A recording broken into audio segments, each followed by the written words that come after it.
Madam Mayor, would it be okay for me to ask for your permission to remain seated during the meeting this evening because of my leg? Thank you very much, Madam Mayor.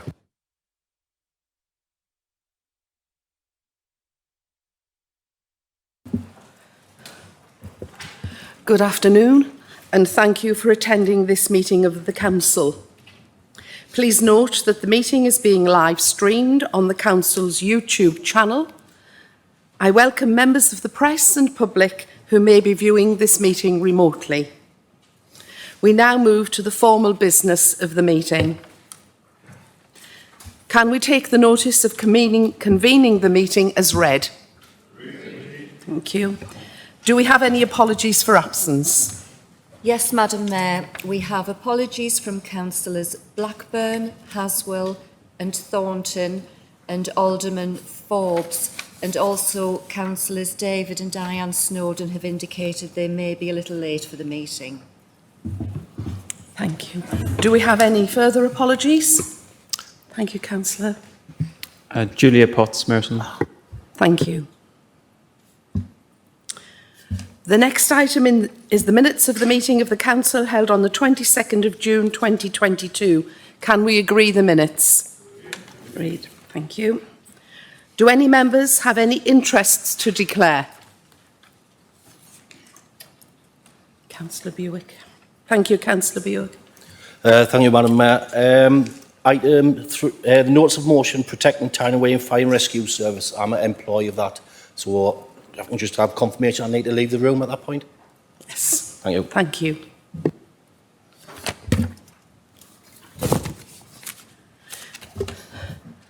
This is the first opportunity we've had to pay a collective tribute to former councillor Celia Gofton, who suddenly passed away on the 24th of June. Celia served the Pallion ward as a Labour councillor from 2006 to 2018 and was also on the council's cabinet as a member with portfolio for responsive services and customer care. Celia served on many of the council's committees, including licensing and regulatory, human resources and the former Children's Services Review Committee. She became a vice chair for the review committee. We've got an echo. Okay, thank you. That's a novelty. It's bad enough listening to me once without having to hear it twice. Celia became a vice chair for the review committee and the human resources committee. Celia was also active in the local community. Not only did she serve as a school governor and governor on both Sunderland University and College, she was also a former trustee of the Sunderland Empire Theatre Trust and the Parker Memorial Home. And she was the council's representative on a number of outside bodies, including Pallion Action Group and the Northumbria Police and Crime Panel. Prior to becoming a councillor, Celia was a teacher, eventually managing all Sunderland colleges. Our deepest sympathy goes to her family. We were also saddened to learn that former councillor George Howe passed away on the 29th of September. George lived in Sunderland for many years and was a candidate for Sunderland South in the general elections of 1987 and 1992. He was a graduate of the University of Toronto and Sunderland Polytechnic. And he worked in several countries of the Middle East and Canada as a quality control engineer, followed by several years as a teacher of English in Saudi Arabia. He returned to England in 1995 and was elected to represent the Fulwell ward the following year. In his 26 years on the council, he served on many committees and outside bodies, too many to list them all. His key appointment includes being a former vice chair on scrutiny, as a lead for public health, wellness and culture. He also served as a governor on a number of schools across the city and as a council representative on a number of regional bodies. Finally, while the National Office period of mourning has now ended, it is right and proper that we acknowledge the loss of Her Majesty Queen Elizabeth II at this, our first council meeting since her death on Thursday, the 8th of September. Her death marks the conclusion of an extraordinary life of public service over 7 decades. Sunderland has been privileged to welcome Her Majesty the Queen here on a number of occasions during her reign, most recently in 2012, when Her Majesty and His Royal Highness the Duke of Edinburgh visited the city during her Diamond Jubilee tour of the country, and people turned out in their thousands to greet her. I know I speak for the people of this city when I say she will be sadly missed. I now ask that we observe a minute's silence to reflect on our collective loss of Her Majesty Queen Elizabeth II, and as a mark of respect to our former colleagues Celia Gofton and George Howe.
Thank you, everyone.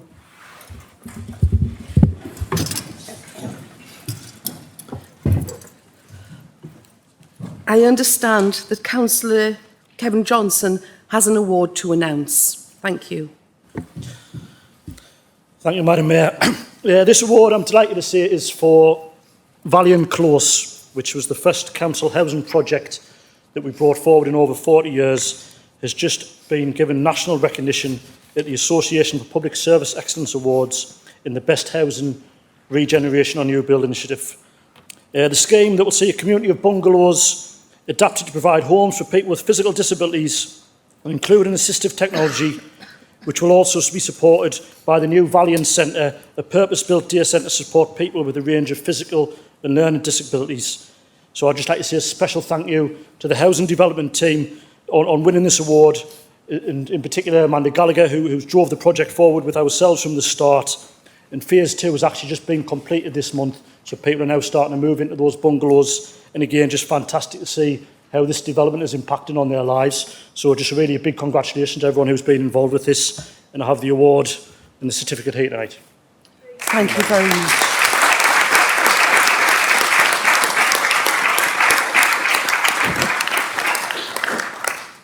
Thank you, Councillor Johnson. Good news indeed. That concludes my announcements.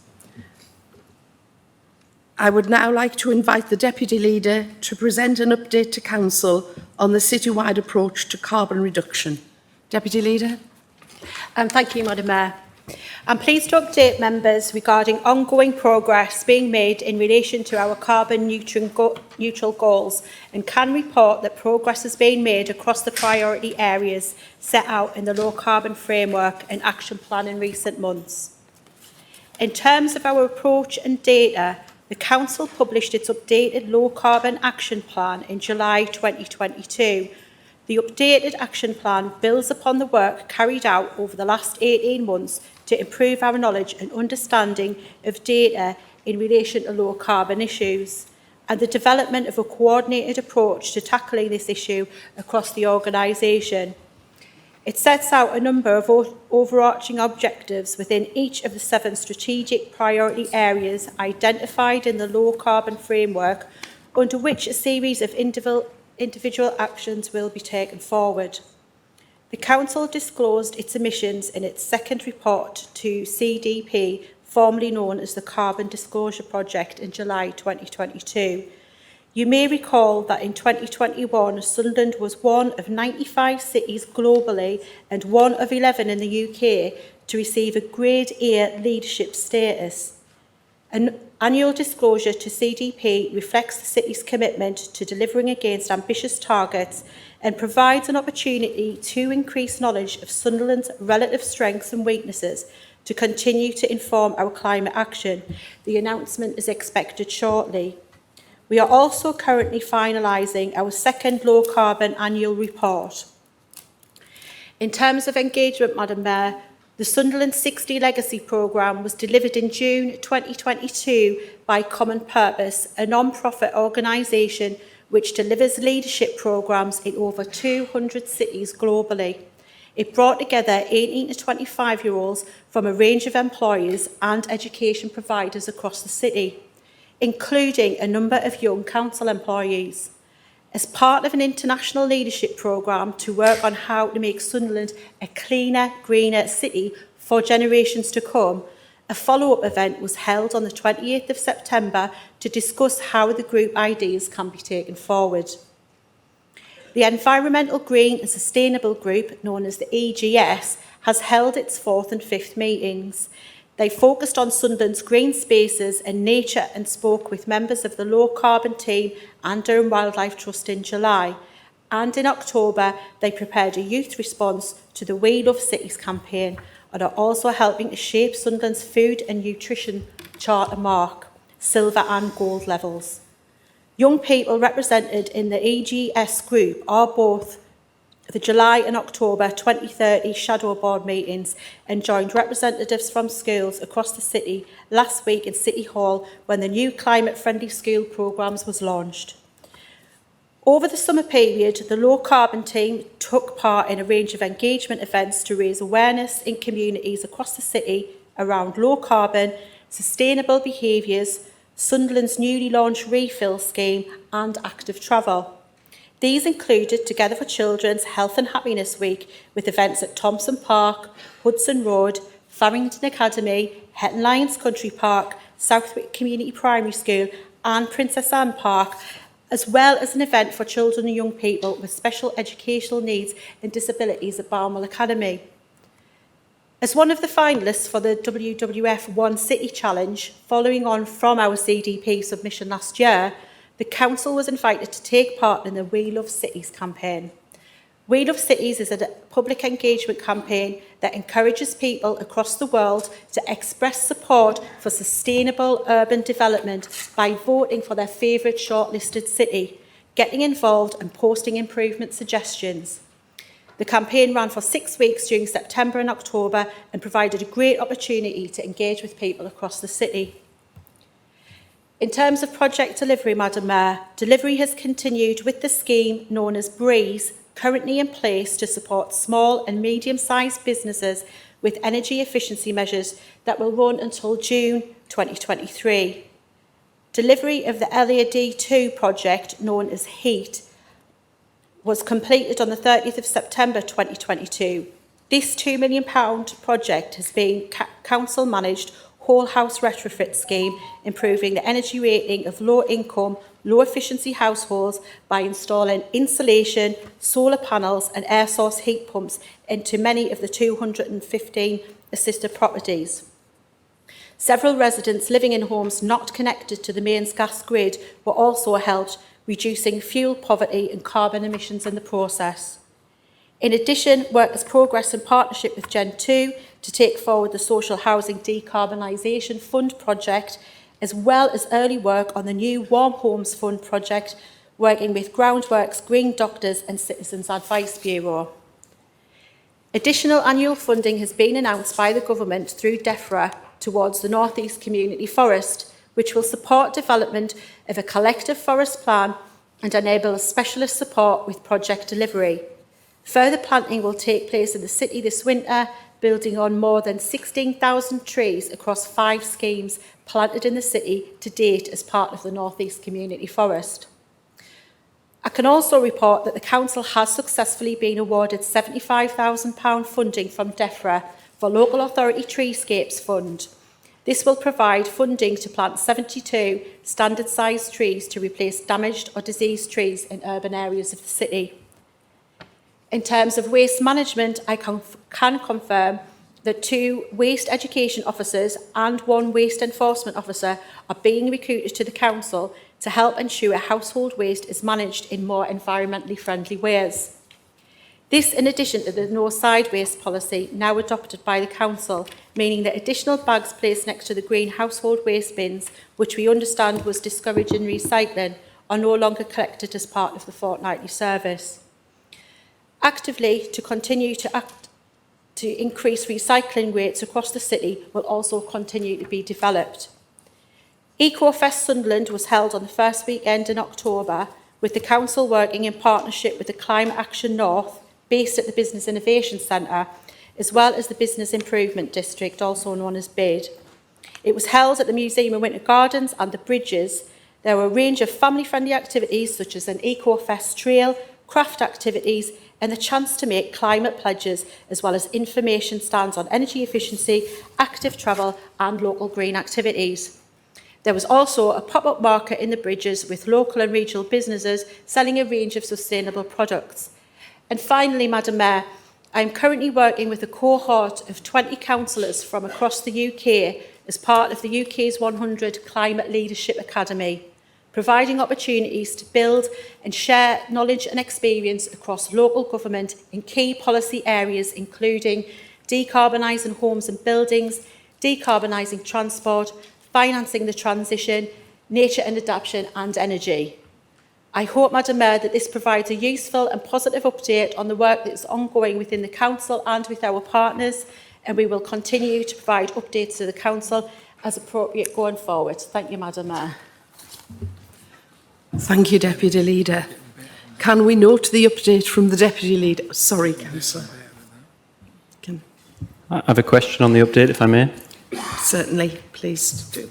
Yes, thank you. I just wondered if the Deputy Leader could clarify, given that we're talking about the approach to carbon reduction, was it concerns about climate change and carbon reduction that led to the cancellation of the air show this year, or was it the other way around? Was it the air show was cancelled and then climate change and carbon reduction seemed a useful way to explain it away? Thank you. Thank you. Deputy Leader.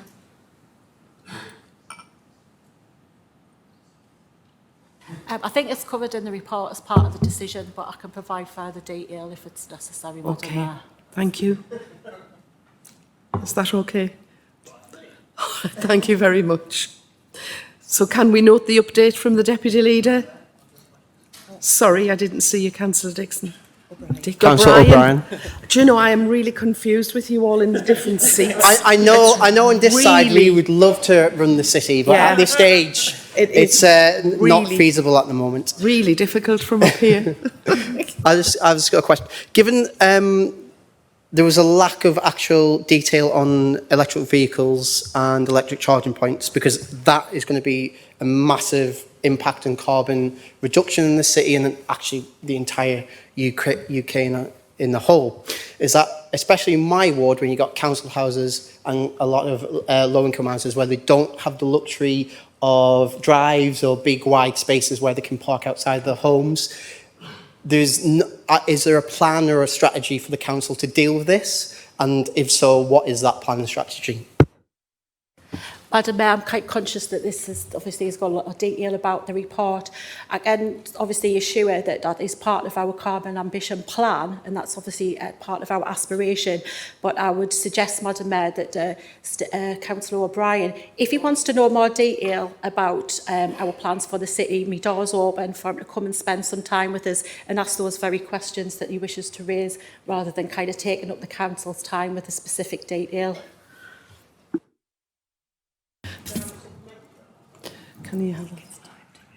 I think it's time to move on at the moment. Thank you. Please avail yourself of the offer from the Deputy Leader for further information. Is there anyone else wishes to speak? Thank you. Can we note the update from the Deputy Leader, please? Great. Thank you.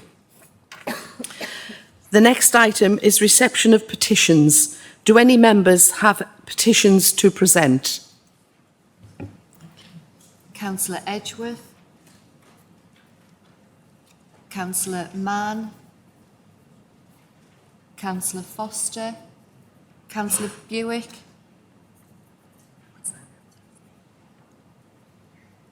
that Councillor Johnston? Councillor Nicholson. Councillor Nicholson? Councillor Hartnack?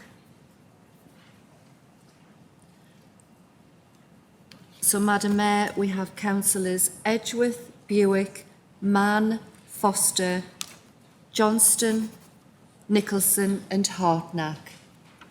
Thank you. Councillor Edgeworth, would you like to present your petition, please? Thank you, Madam Mayor. I have a petition from residents in Grindon, Hastings Hill, Springwell, Thorny Close, Fulwell, Seaburn, South Bents, Hendon, the East End, Grangetown, Christchurch, Pallion, Ford Estate and Pennywell, which reads, we, the undersigned, call on Sunderland Council to work with Northumbria Police to crack down on nuisance motorbikes to make our streets, parks and green spaces safe for local people. Thank you. Thank you. Councillor Buick. Thank you, Madam Mayor. Just like to say this petition was supposed to be handed in at the September meeting and the previous one. The petition is on behalf of the Pallion Save Our Shipyard Group, and the petition calls for, we call upon Sunderland City Council to review the Council's strategy for the marine engineering economic base upon the success that has been witnessed on Teesside, Tyneside and Blythe with the creation of thousands of well-paid jobs in the booming North East economy centred around new wind farms. We would like the Council to note the importance of the regeneration of the riverside on the weir for marine engineering centred on the £200 million Pallion Shipyard at Sunderland that can play a critical role in the delivery of the social, economic and environmental regeneration of Sunderland City Plan. The regeneration of the riverside in Pallion, focus on the yard will support the Council's objective for the creation of mixed economy base, vibrant, healthy and dynamic city with much better paid skilled jobs and apprenticeships and a greater choice of employment and sustainable low carbon economy.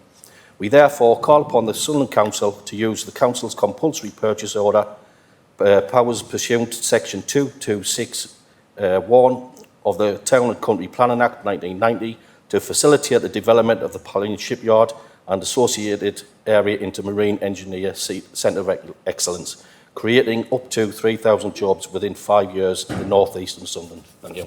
Thank you, Councillor. Councillor Mann, would you like to present yours?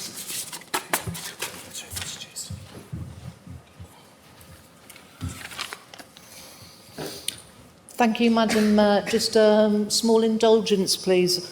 It's just a short point of explanation. The following petition was gathered by St Anne's residents prior to full council on the 13th of October, following the closure of Pennywell Youth Project. Thank you, Madam. There have been subsequent developments.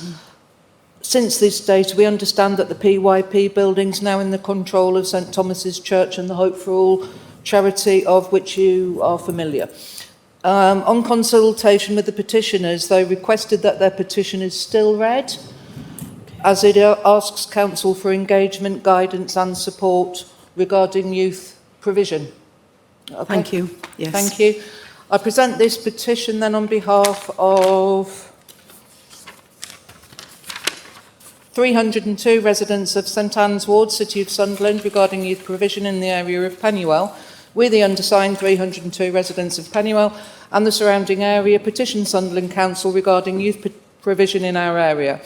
Up until recently, we have had two providers of youth clubs in our community, Pennywell Community Centre and Pennywell Youth Project. The Community Centre ran a youth club until its closure due to COVID-19. It was never reinstated. Now, in circumstances beyond anyone's control, the Youth Project has closed its doors. We understand that this was an independent enterprise and charity and does not reflect on the Council. However, we and our families have been left bereft of youth provision.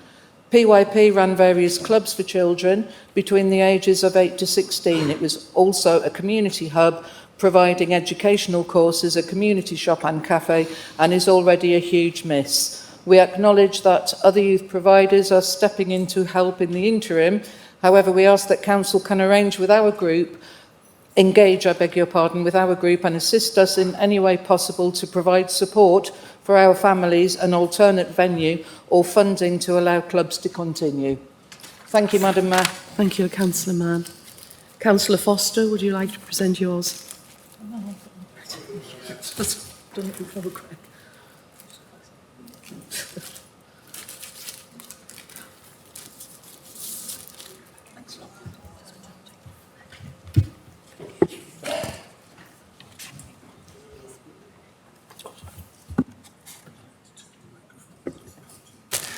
Thank you, Madam Mayor.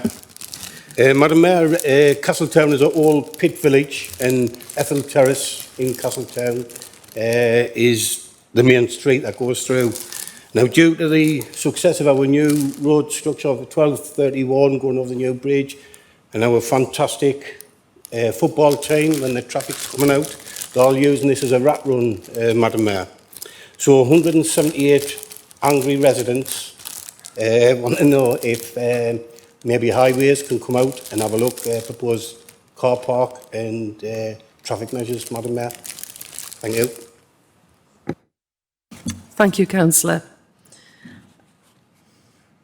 That one I can't. Councillor Johnston, thank you. Thank you, Madam Mayor. I'm submitting this petition on behalf of 1,587 residents of the City of Sunderland, calling on the Council to reinstate the Sunderland International Air Show. The text of the petition reads as follows. Sunderland International Air Show is a beloved local event which is of massive importance to the City of Sunderland. This long-running event, established in 1988, provides a massive economic boost to businesses such as hotels, restaurants and bars along the seafront, and gives local residents a unique spectacle that puts their city on the map. We, the undersigned, call on Sunderland's Labour Council to U-turn on their decision to cancel the event and to apologise to residents for making this awful decision without proper consultation. Thank you. Thank you, Councillor. Councillor Nicholson, please. Thank you, Madam Mayor. I would like to submit a petition on behalf of the residents of Forest Road, Pallion, who are asking for the road to be resurfaced. Thank you. Thank you. And Councillor Hartnack, thank you. Thank you, Madam Mayor. This is a live petition with 1,211 signatures so far, and in summary, seeking to stop sewage being dumped into the North Sea by Northumbria Water. Thank you, Madam. Thank you, Councillor. Can we agree to refer these to the appropriate chief officers? Agree. Thank you. We next move to written questions by members of the public, and I will now read out the questions we have received.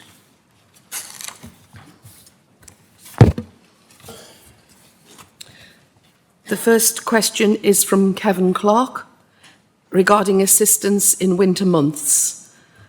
Assistance for people in winter months. Can the leader and all parties working together on this issue of people sleeping rough in the city by opening empty buildings for shelter? Plus, would all councillors, regardless of political parties, like to donate a portion or all of the SRA money for the next 3 months? Could this be put to a vote? If so, could all leaders of parties form a task force to eradicate homelessness in the city? And Councillor Johnson will respond to that. Thank you, Madam Mayor. The Council has a designated team, the Housing Options team, that deliver the Council's homeless service in the city. This operates on a 24/7 basis and responds to those homeless or threatened with homelessness. The Council work with many partners in the city to respond to tackle homelessness and rough sleeping throughout the year. During winter months, the Council and its partners already provide additional accommodation and support to respond to those sleeping rough and threatened with homelessness. The Council has been successful in its bid to government for funding from the Government's Rough Sleeping Initiative 2022 to 2025 fund, which is going to provide the Council with £991,243 of funding for 3 years. This to deliver a range of additional accommodation, support and increased winter provision. Across the city we have a number of designated warm spaces manned by dedicated volunteers who can support and signpost people to the homelessness team when needed. Again, if anyone is sleeping rough or threatened with homelessness, please contact our Housing Options team on 0191 520 551 or our customer service network outside of office hours, where assistance will be provided. Madam Mayor, if any person, councillor or otherwise, wishes to donate towards homelessness this winter, I can highly recommend some of the fantastic homelessness charities we have here in the city who we work in partnership with. Thank you, Madam Mayor. Thank you, Councillor. Our next question is from Tina Mellifont, East European and African residents. Would it be possible to explain why there are so many people from Eastern Europe and Africa in Sunderland now? Is it for education at our university or is it immigration? I believe in equality and diversity, but would like to know why, as I have noticed people of all ages. And Councillor Miller will respond to that. Thank you, Madam Mayor. The most recent information we have on the population of Sunderland is the recent 2021 census that shows us that out of 274,200 residents in Sunderland in 2021, 2,155 or 0.79 of 1% were born in Eastern Europe and 2,644 or 0.96 of 1% were born in Africa. So 1.75% of our total population. Sunderland welcomes people into the city on a permanent or temporary basis, and that includes to work or study. We are a very welcoming city to anyone who wishes to come here. Thank you. Our next question is from Joanne Chapman, a resident of this city, regarding free public Wi-Fi. Could the leader inform me of what plans are currently in place or may be considered to extend free public Wi-Fi to key public buildings and community spaces throughout Washington, Coalfield and Sunderland? And Councillor Williams will respond to this. Thank you, Madam Mayor, and thank you to Joanne for notice of the question. Anyway, the Council is committed to providing free public Wi-Fi in key public buildings and community spaces, with provision already in place in venues such as Houghton and Washington Town Centre libraries.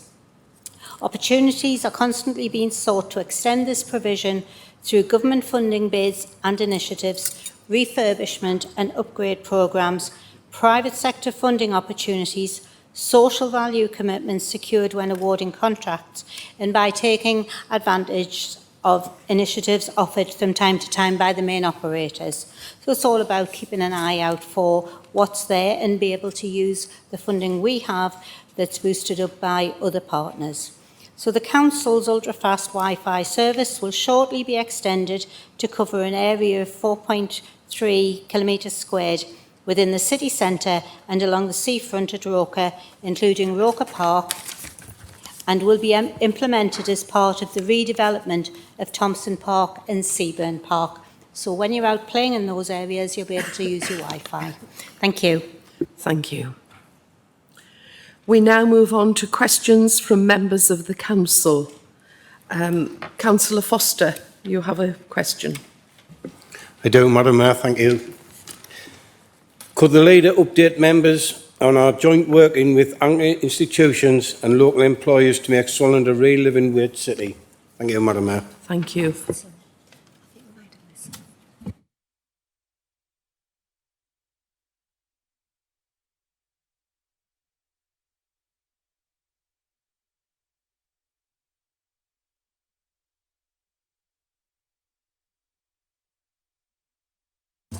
Thank you. There are some public questions that I have missed.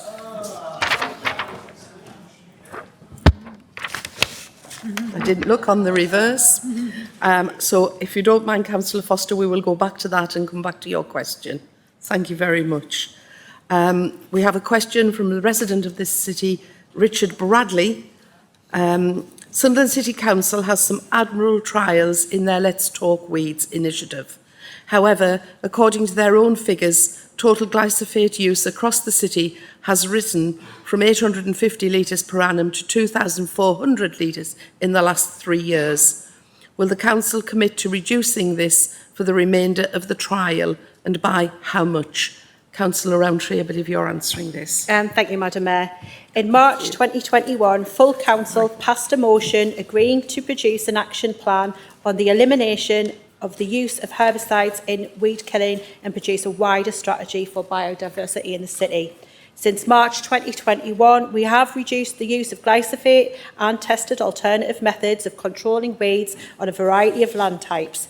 This will help inform our long-term decisions with regards to the management of weeds right across the city, whilst aiding in our efforts to further reduce glyphosate use. Thank you very much. And our final question from a member of the public, from Rachel Featherstone. Sunderland City Council has signed an expression of interest in setting up an investment zone. Will the Council commit to retaining local control over planning and maintaining as a minimum existing environmental protections? And don't let this be the first step towards charter cities as proposed by the right wing of the Tory party. Councillor Miller, your answer to this one, please. Thank you very much, Madam Mayor. I'd like to thank Rachel for prior notice of her question. The Council submitted an expression of interest in response to the Government's call for investment zone proposals.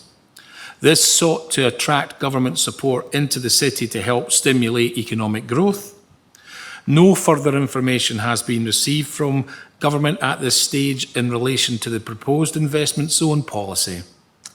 The Council has an adopted core strategy and development plan which sets out our local planning policy in line with the National Planning Policy Framework and will continue to operate within the context of all appropriate planning policy and guidance. Thank you very much, Madam Mayor. Councillor Foster, would you like to remind us of your question? Thank you very much. Thank you, Madam Mayor. And can I congratulate you on the mics tonight? They seem excellent. Thank you. Madam Mayor, could the lead update members on our joint working with anchor institutions and local employers to make Sunderland a real living wage city? Thank you. Thank you. Councillor Stewart, will you respond, please? I'd like to first of all thank Councillor Foster for prior notice of the question twice. Sunderland's launch as a real living wage city is taking place today, Madam Mayor, on the 16th of November. You will recall, and Councillor Foster will, the commitment given by the Labour Party manifesto back in 2018 to use whatever levers that exist within the Council to help tackle working poverty in this city. With no help coming from the government, we knew that our intervention was needed, as we could not stand back watching lives being destroyed.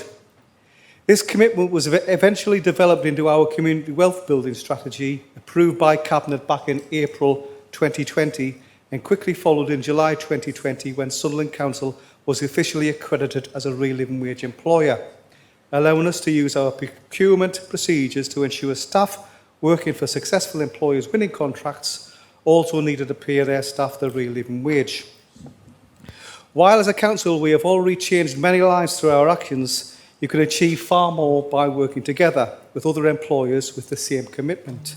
It was no surprise that our latest manifesto, published earlier this year, gave a commitment to work with other employers on this common objective to eradicate working poverty in this city.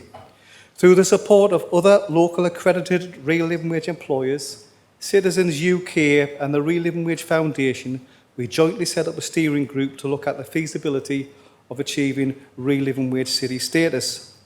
The application for real living wage city status has been made by Sunderland Real Living Wage Steering Group and has had the full support of Sunderland City Partnership Board, which includes all of the city anchor institutions, and it also has the full support of the local Chamber of Commerce, Madam Mayor. Councillor Foster, this council was the first in the North East to gain accreditation as a real living wage employer. We were the first to achieve a coherent community wealth building strategy, Councillor Foster. And earlier today, that commitment by partners and local employers was recognised and Sunderland was accredited with real living wage city status, and we were only one of 16.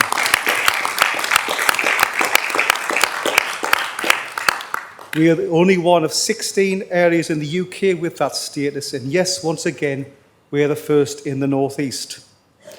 With that status comes real commitments. The City Board signed a Community Wealth Charter during 2022, which commits all of the city partners and anchor organisations to support their employees to be healthy, resilient, as well as committing to keeping the Sunderland pound in the city, investing in residents and communities for the future. Sunderland's Community Wealth Strategy and Delivery Plan has also been signed by the city's anchor institutions, and it concludes becoming a real living wage city. Madam Mayor, to Councillor Foster, I mean, rising sort of prices with food and energy, the increasing cost of living, I think it's important that this council and the local employers who've signed up to this have made a commitment to paying the real living wage and also look towards encouraging other employers to do the same. Part of it, obtaining that accreditation, was to ensure that a robust 3-year plan was in place, and each of those partners have given the commitment to ensure that the number of accredited real living wage employers will triple over those 3 years, and we're very confident that that is achievable. I'd also like to say that partners continue to work in collaboration to deliver that action plan over the coming years, and we're also already looking to see how we can roll out our Community Wealth Building Charter to local employers as part of our proposals. Today is not the end of the process, it's just a further milestone, but an important one that this council, its partners and local employers are agreed to work together to ensure that in the future, working poverty in this city will be a thing of the past. Thank you, Madam Mayor, and thank you, Councillor Foster, for the question. Thank you, Councillor, and may I just congratulate everyone for the work they've done in achieving this milestone for the city. Thank you. We now have a question on environmental impacts of council events from Councillor Doyle. Thank you, Madam Mayor. How does the portfolio holder propose to measure the environmental impact of council events going forward, given the recent decision to use this as a decision criterion for cancelling Sunderland Air Show? Thank you.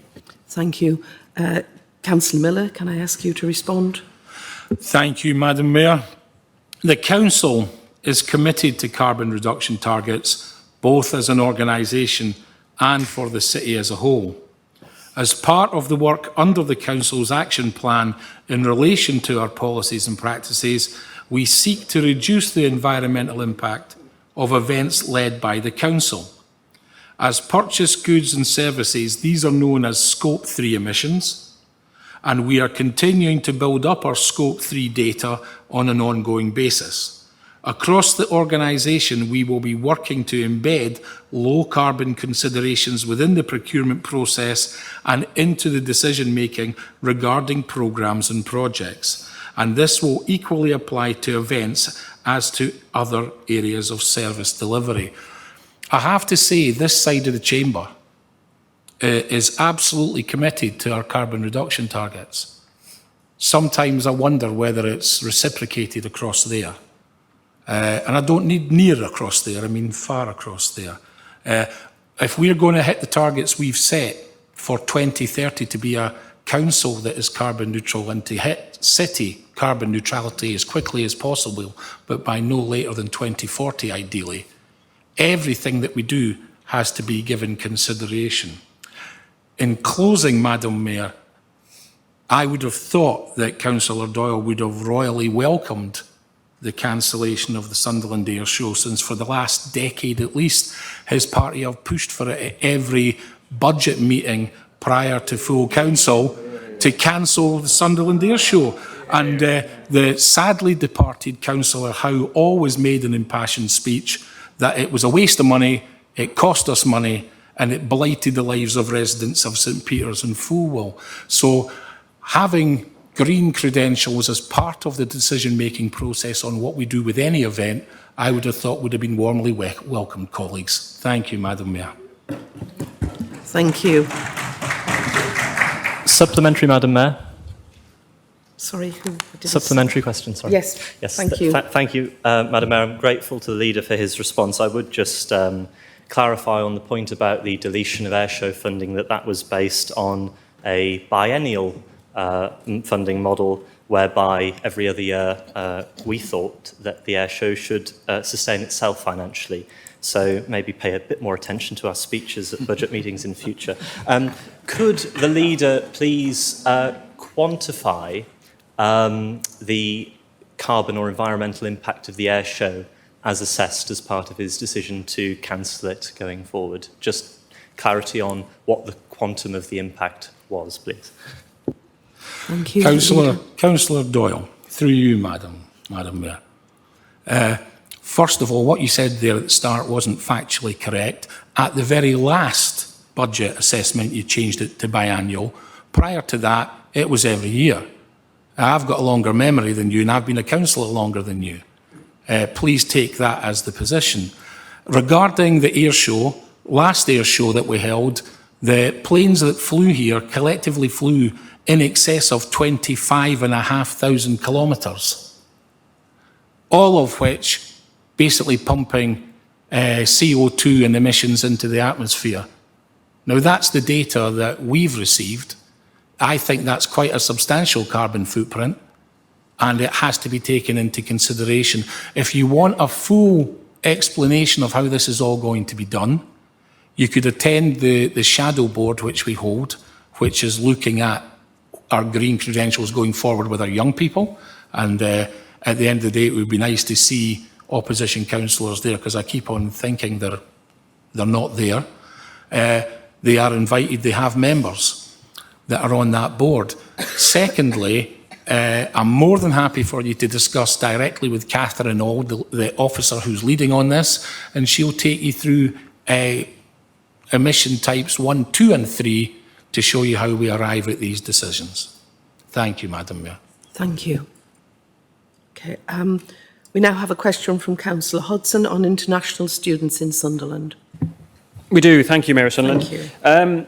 The leader will presumably have seen the concerning news reports back in October of international students coming to Sunderland to study and finding a severe shortage of available housing. This has led to students going door to door in the Millfield area, asking about spare rooms, and local churches stepping in to help students without anywhere to live. Can I ask, what conversations has the council had with the university about this problem, and what steps are being taken to avoid it happening again? Thank you. Thank you. Councillor Farthing, you have a response, please. Thank you, Madam Mayor. And I'd like to thank Councillor Hodgson for notice of the question. Before the meeting, he and I had a short, brief discussion about this, and I did reassure him that the council officers were aware of this issue and that we had been having discussions with the university. Basically, the university expects that students will fix up their accommodation before they arrive in the UK. I think that's been normally the way forward.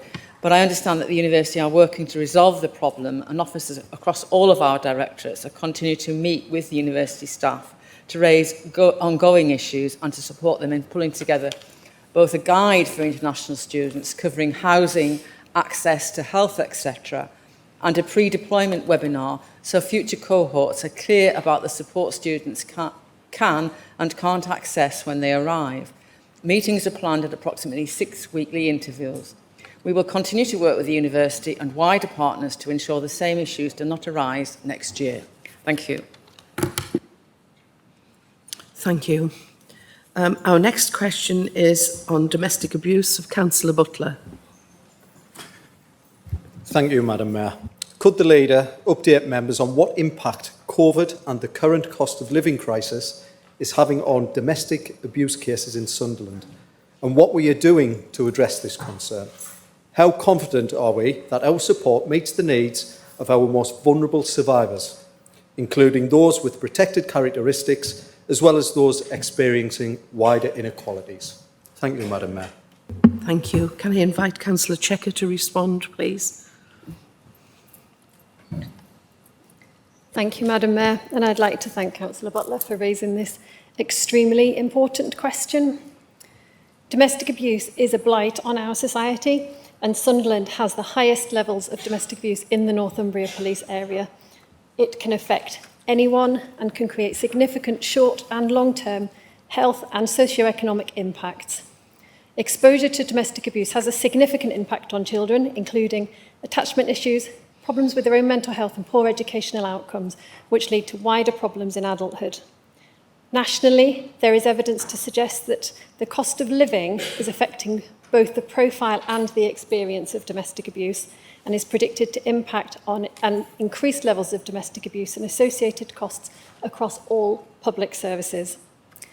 The impacts of COVID on domestic abuse additionally exposed wider issues, including gaps in service provision, particularly in relation to meeting the needs of those experiencing intersectional oppression and pre-existing inequalities, such as those from Black and ethnic minority communities, people with disabilities, LGBTQ populations, and those with increased psychosocial complexity. We must remember this comes on the back of 12 years of austerity, which has impacted on the choice and availability of by and for and specialist support provision, creating inequities of access and widening inequalities. This Council is committed to addressing this issue, and to answer your specific question, Councillor Butler, at the moment, information is anecdotal. However, frontline services have noted combined impacts of both COVID and the cost of living crisis.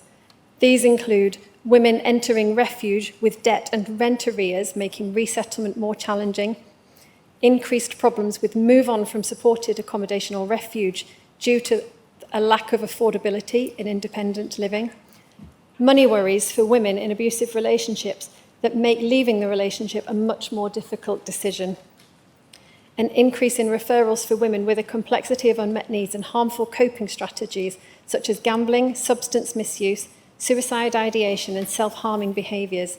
This trend has been increasing for a number of years, with self-identified mental health problem an issue in over 50% of the cases. Early indications of an increase in vulnerability to sexual exploitation in county lines, increased financial pressures on our refuge provision. This is owed to increasing staffing and utility costs. And the impact of this is not evenly distributed, with notable complexity of needs emerging in migrant victims and those with complex lives. We are absolutely committed to addressing these issues, and some of the actions that we have taken include continued provision and monitoring of our refuge with specialist in-reach and outreach support and perpetrator provision, joint investment with the Integrated Care Board for the provision of general practice domestic abuse advocacy support, community counselling, and a residential unit for complex needs. Completion of insight and engagement work to better understand the challenges and changing needs of survivors, including targeted engagement with those with protected characteristics and or additional vulnerabilities such as addiction, and carrying out a deep dive review and equity audit of safer accommodation provision in response to those changing population needs. Colleagues will be aware that in 2021 the Domestic Abuse Act came into force. This did a number of things to strengthen action around this issue, and the Act placed a duty on local authorities to establish domestic abuse partnerships. And here in Sunderland, we've gone further than creating a domestic abuse partnership. We've widened this to include violence against women and girls, recognising the serious abuse women and girls face in Sunderland. Our partnership includes an executive board responsible for decision-making and an operational group to ensure that that action plan is implemented. We've made some great progress in the last year and a half, and I won't keep us here all night by listing them. All of our partners in that executive board are enthusiastic to ensure that we do everything that we can to improve the lives of survivors and ultimately eradicate domestic abuse in this city. As the Vice Chair, I can offer reassurance that the Sunderland Domestic Abuse and Violence Against Women and Girls Executive Board provides strategic, multi-agency oversight of our domestic abuse safe accommodation strategy and our action plan, and will closely monitor the impacts going forward.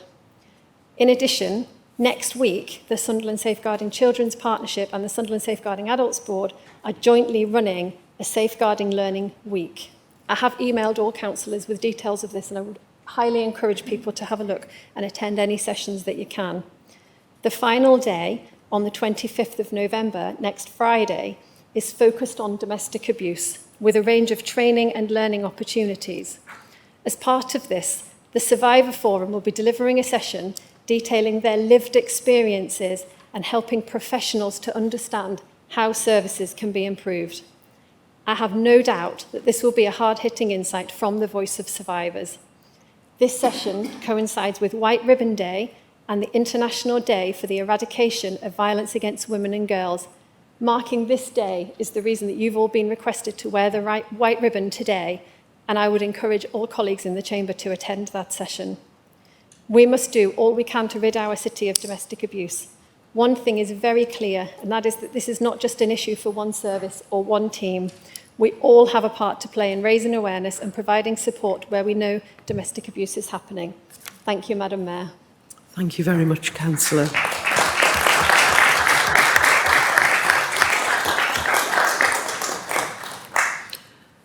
Our next question is from Councillor Johnston regarding free parking after 3 p.m.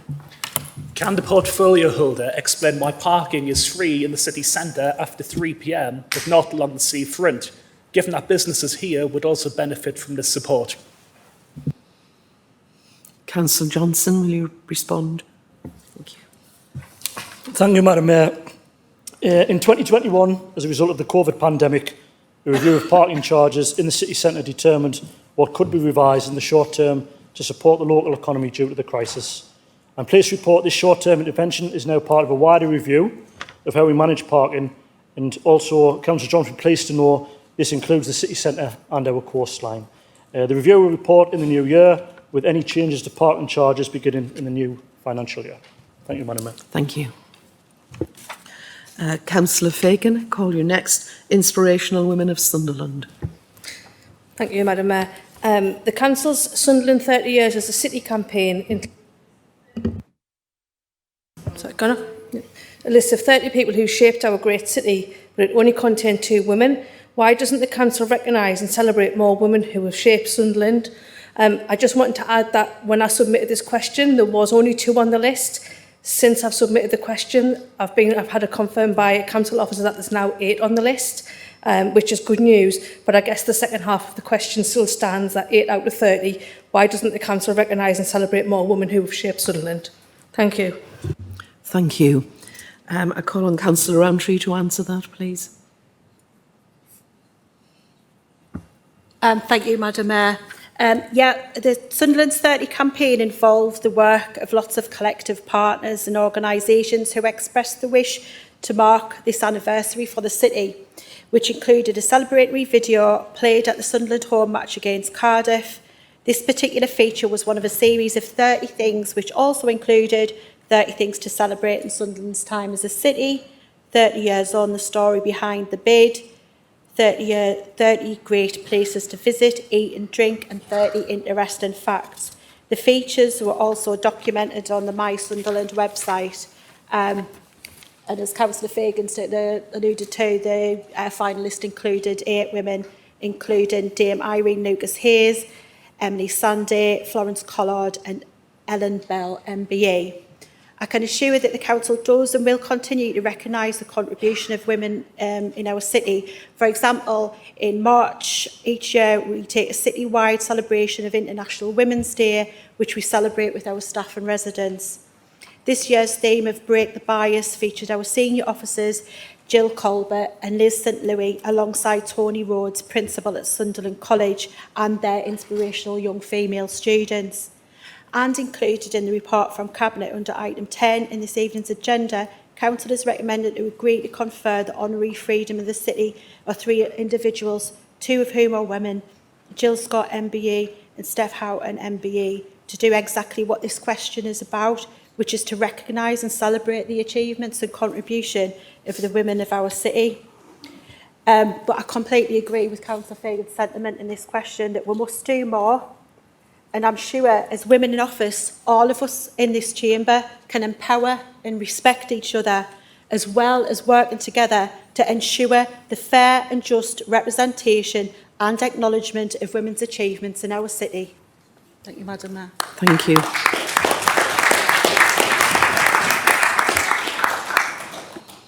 Our next question regards Northumbria Police Service. Councillor Heron, would you like? Thank you, Madam Mayor. I note that recent figures on the number of police officers within the Northumbria region were shown to be still at 485 officers less than in 2010.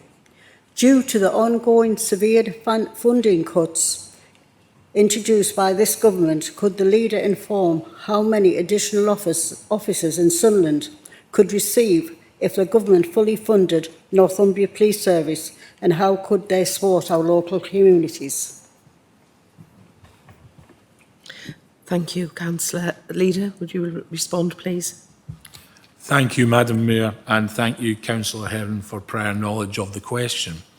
Since 2010, Northumbria Police has taken the biggest financial hit of all police forces in England and Wales, losing more than 1,100 officers since 2010, as a result of 148 million in budget cuts, which the Police and Crime Commissioner calls grossly unfair and regionally biased budget cuts.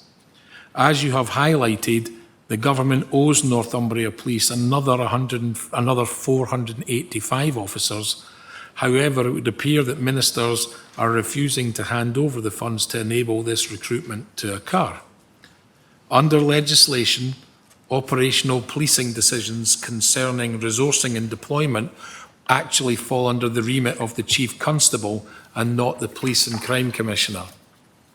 However, should there be a return to pre-austerity officer numbers, back to the glorious days of 2010 when we had a Labour government and proper investment in the police force in England and Wales, this would support the Police and Crime Commissioner with her plans to fight and prevent crime, and would allow Northumbria Police to better tackle issues raised by our residents, such as antisocial behaviour, serious violence and improving response times. And in closing, Madam Mayor, I would say that getting an extra 485 police officers would only take us back to the high point of police officers in Northumbria Police Force set by the Labour government, which ended in 2010.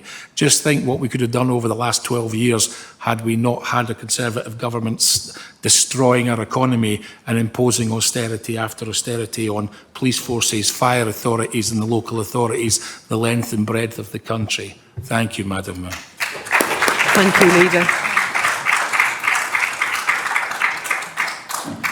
The next question is the impact of rising inflation, which I will read on behalf of Councillor O'Brien. Will the cost impact of rising inflation affect plans to build a new pedestrian footbridge over the River Wear? And I'd ask Councillor Stewart to respond to that. Thanks, Madam Mayor, and can also thank Councillor O'Brien for prior notice of the question. As part of the ongoing monitoring and management of the capital programme, we manage delivery risks, which includes the risk of contract and material inflation adversely impacting on costs. We are continuously monitoring these risks as our capital programme schemes move forward to delivery. Only once the new pedestrian footbridge has reached the end of its design stage will we be able to be in a position to understand the potential inflationary impacts of the scheme. Thank you. Thank you. Councillor O'Brien. First of all, Madam Mayor, can I thank you for reading out my question? That's very kind of you. I've just got a supplementary question. Will the rise in inflation affect any other capital projects, such as anything else? I can't think of anything off the top of my head. What you're transforming? I think I've generally answered the question in the sense that any capital project, after it's reaching design stage, that an assessment will be made with regards to any additional costs and whether it's still appropriate to proceed. Thanks, Madam Mayor. Thank you. Our next question on damaged road surfaces being asked by Councillor Peacock. Thank you. Thank you, Madam Mayor. As we head once more from autumn to winter, we can already see the effect the weather is having on the road surfaces around the city. With heavy rain and imminent frost penetration, penetrating the surfaces and creating potholes and loose material, which creates a hazard to all road users, can the portfolio holder confirm the following? Damaged road surfaces across the city will be prioritised for repair over the winter period to keep road users safe. The Council has a fully costed plan to ensure road surfacing repairs will be carried out in a timely manner in the future. Thank you, Madam Mayor. Thank you. Councillor Johnson, will you respond, please? Thank you, Madam Mayor. In response to Councillor Peacock, the short answer to the question is yes. if that suffices as a response, but I'll indulge a little bit further. The Council recognises the importance of its highway network and will be investing over £5 million in maintaining its roads, footpaths and other major assets this year. Ensuring public safety is a key priority, and road inspection and repairs are carried out in accordance with our code of practice, with any serious defects attended to within 24 hours. The Council's fully costed annual highway maintenance programme is approved by Cabinet in March every year. Details of this programme can be found on the Council's website, and councillors are actively encouraged to feed into this programme, and I would encourage Councillor Peacock to ensure his residents' views are represented to the team on that. Thank you, Madam Mayor. Thank you. We now move on to the report of the Cabinet, and I call upon the Leader to move the approval and adoption of the report and the supplementary report of the Cabinet. Thank you, Madam Mayor. I now move the approval and adoption of the report and supplementary reports of the Cabinet. Thank you. Deputy Leader, do you second the reports? I second the reports, Madam Mayor, and reserve the right to speak. Thank you. Leader, would you like to speak on the Cabinet report? No, Madam Mayor, the report and supplementaries are fully laid out. Happy to take any questions. Thank you. I understand Councillor Mullen wishes to comment on item 3. If anyone else wishes to speak, please raise your hand. Identify the item number in the Cabinet report and state whether you have an amendment, a comment or a question, please. Councillor Hodson. Yes, thank you, Mayor Sunderland. I'd like to comment on item 2, the medium-term financial plan. Councillor MacDonough. Yes, thank you, Madam Mayor. I'd like to ask a question about Article 2 and Article 3, please. Councillor Dixon. Thank you, Elaine. A comment on item 1. Is that everyone? Thank you.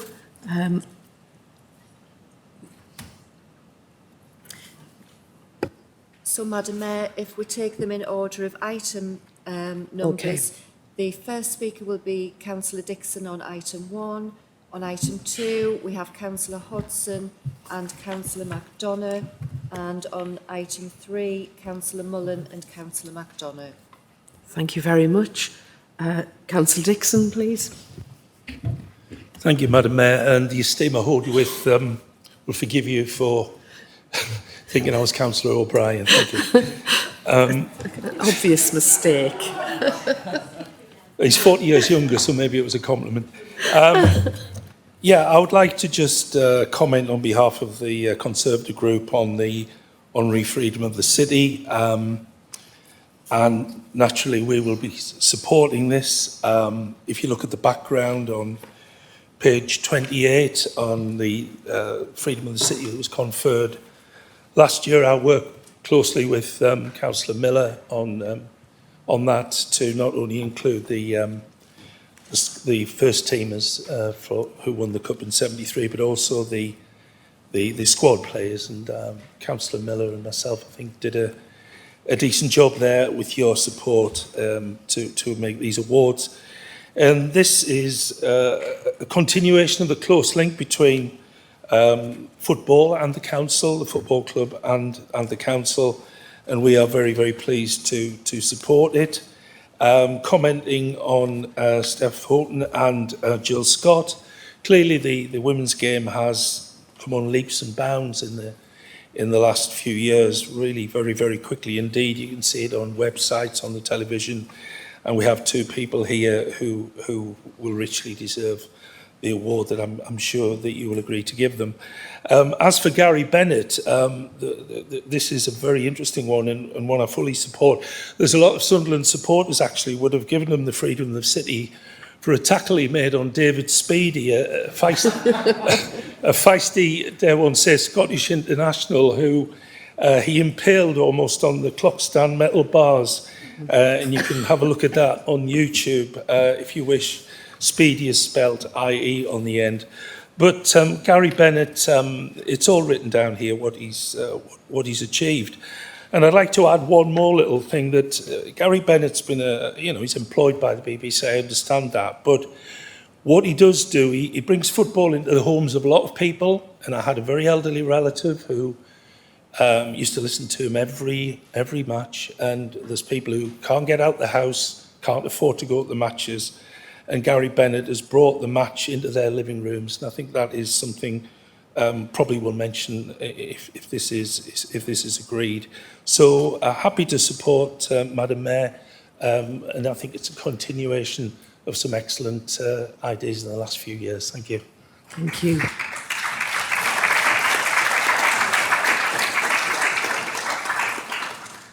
Councillor Hodson, thank you. Yes, thank you, Mayor of Sunderland.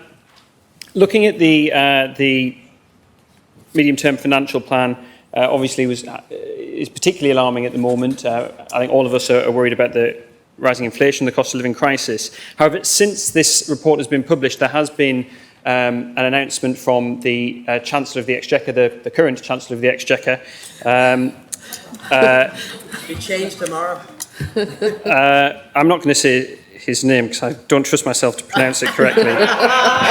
However, he has said in the last day or two about allowing local authorities, such as our own, to increase the threshold by which they can raise council tax. Now, this sent a chill through me because I feel, and I think members of my group feel, that the burden of council tax on most homes and residents in Sunderland is already reaching a point where it's a strain on household finances. People are actually going to start struggling to pay council tax if it rises any further. There's an invitation then from the government that we should do so that I think is going to be very tempting for lots of councils and lots of council officers ensuring our own. So one thing I wanted to comment, but also ask, does the leader and the leadership of this council agree with me and my group that we shouldn't be letting government force local authorities to shoulder unfair burdens, create postcode lotteries, which is the sort of thing that would happen if some boroughs are having higher council tax revenue than others, and avoid putting an impossible strain on residents who are already struggling with their bills. Thank you, Mayor Sunderland. Thank you. Councillor McDonough, please. Thank you, Madam Mayor. Just in this report, debt levels remain very high over the medium term, which and there seems to be no real plan in this to cut debt by any major levels, by any major amount over the next sort of 20 years. Sorry? Anyway, not sure what that was. So net debt charges, as set out in Article 5.4, look set to rise sharply over the next 15 years. That's actually something that I warned about 2 years ago. We borrowed at historically low levels and they've suddenly risen. Surprise, surprise. As the report suggests that we may be borrowing even more in the future, can I ask, do the debt levels worry the leader at all? And when will we see a real plan to bring these levels down to ensure we don't continue to plan to pay £42 million pounds a year in debt interest when that money would be far better spent in providing services? Thank you. Thank you.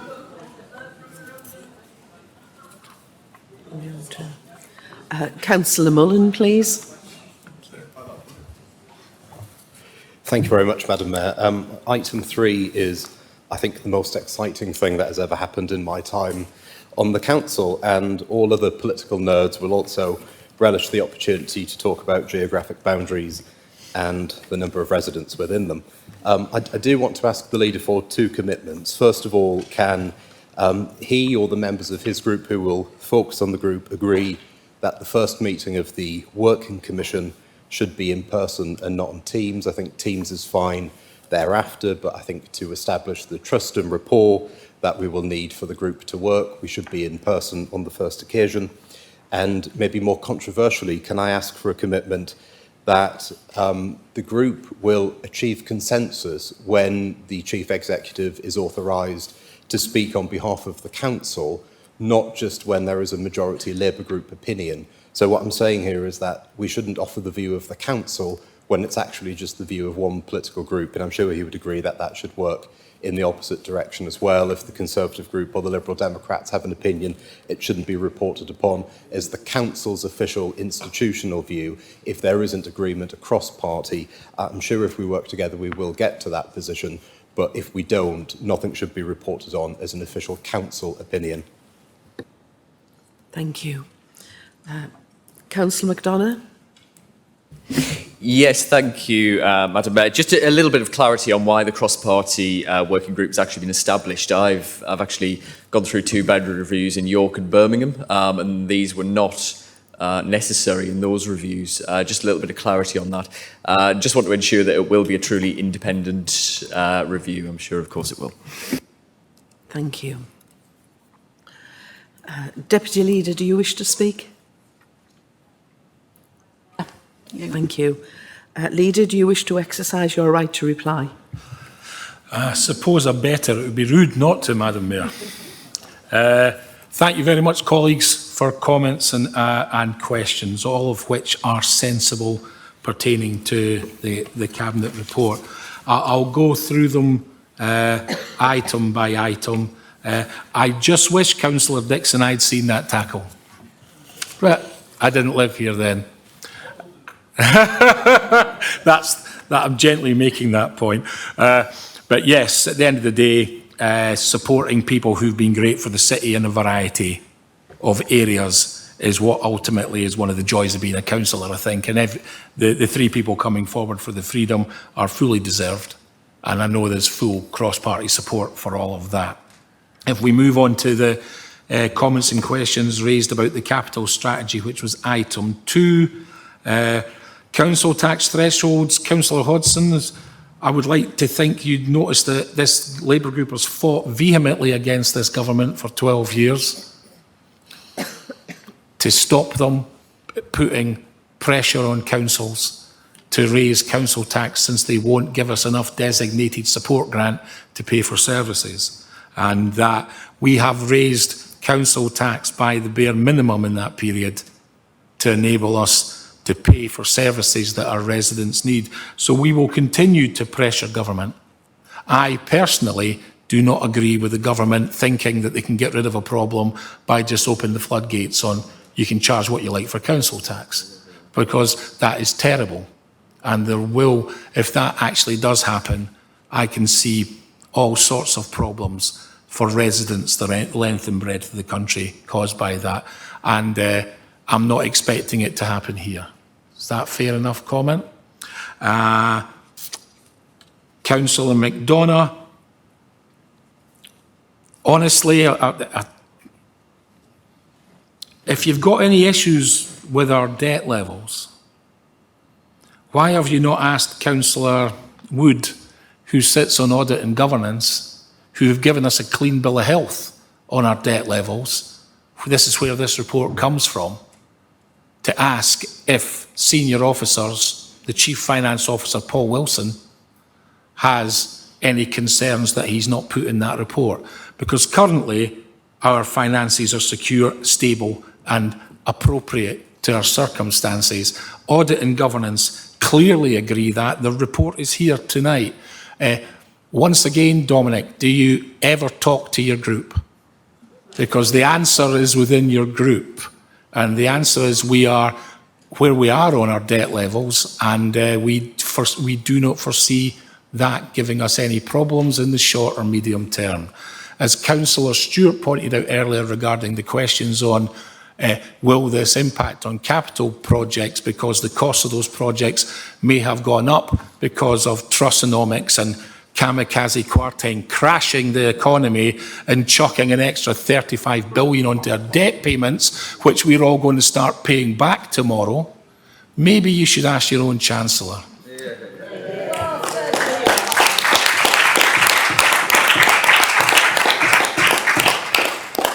Item 3, which is the review of council sizes and ward boundaries. I've got no problem, Councillor Mullen, with those meetings being in person. But if I'm in the meeting, it's highly unlikely I will be there in person. So you might have to accept a hybrid, where I will be there in Teams, in spirit only, whilst everybody else can be in the meeting. Of course, we want to get back to face-to-face meetings. That's the best way of doing these meetings. I see no reason why that shouldn't happen, unless, of course, COVID raises its ugly head again. Regarding the second point you make, I would just say, let's just wait and see what happens there. I think it would be foolish to presume a situation before anything actually happens. But other than that, I thought the comments and questions as laid out were very good, and I was quite happy to answer them also. Thank you, Madam Mayor. Thank you. Sorry, what was that? Last question. Yes. Yes, yeah. Yes, sorry if I may, Madam Mayor. Just why the group is being established. What is the reasoning behind that? Why the group's being set up? The group was set up because I wanted everybody to have a say. You know, the whole point of this is to engagement, councillor. Well, I could have turned around and said that the Labour group will just do it. How do you think that would have gone down on a democracy basis? So we've asked, I thought you'd appreciate this, Councillor McDonagh, or maybe you don't like being put on the spot, where you're engaged in the conversation that leads to outcomes and decisions, and at the end of the day, you can't just sit on the outside saying it was nothing to do with me. The evil Labour group within the council did it all by themselves. We've engaged cross-party on this to get to see what people genuinely think about it. I would have thought that would have been supported and applauded. Just a point of clarification, point of explanation, Madam Mayor. No, the reason I was setting out was I've been through. Sorry, of course. The reason is I've been through these reviews before, and that's never happened before in York or Birmingham. So it was literally an honest question just to ask why this was. I don't need people to shout at me. It was an honest question just to ask why this was put in place. Great, thanks. Madam Mayor, through you, very briefly, this is Sunderland, right? I wish us to be a democratic city. I wish us to be the best medium-sized city in England, and we're getting there. And that does sometimes mean dragging the Conservative group with us to a place where they really need to be. Stop focusing on other cities. At least they didn't say Newcastle. Right? Look, at the end of the day, if this is appropriate to us, this is appropriate to us, Councillor McDonagh. I do appreciate you raising the issue, but more democracy rather than less democracy has to be a good thing. Thank you, Madam Mayor. Thank you very much. Thank you. Do you accept the report of the Cabinet? Read. Thank you. I now call upon the Cabinet Secretary to move the Audit and Governance Committee Annual Report. Move the report, Madam Mayor. Thank you. Councillor Peter Gibson, do you second the report? I second the report, Madam Mayor. Cabinet Secretary, would you like to speak to the report? Fine, Madam Mayor. I think it's fully set out. Councillor Gibson, would you like to speak? I think it's fine as well, Madam Mayor. Okay, thank you very much. If any member wishes to speak on the report, please raise your hand. No, thank you. Can we receive and note the Audit and Governance Committee's annual report? Thank you. I now call upon Councillor Fletcher to move the report of the Licensing and Regulatory Committee. I move the report, Madam Mayor. Thank you. Councillor Michael Walker, do you second the report? I second the report, Madam Mayor. Councillor Fletcher, would you like to speak to the report? No, thank you, Madam Mayor. It's fully laid out. Thank you. Councillor Walker? No, thank you, Madam Mayor. Thank you. I understand that Councillor Reid wishes to speak on this item. If any other members wish to speak on the report, please raise your hand.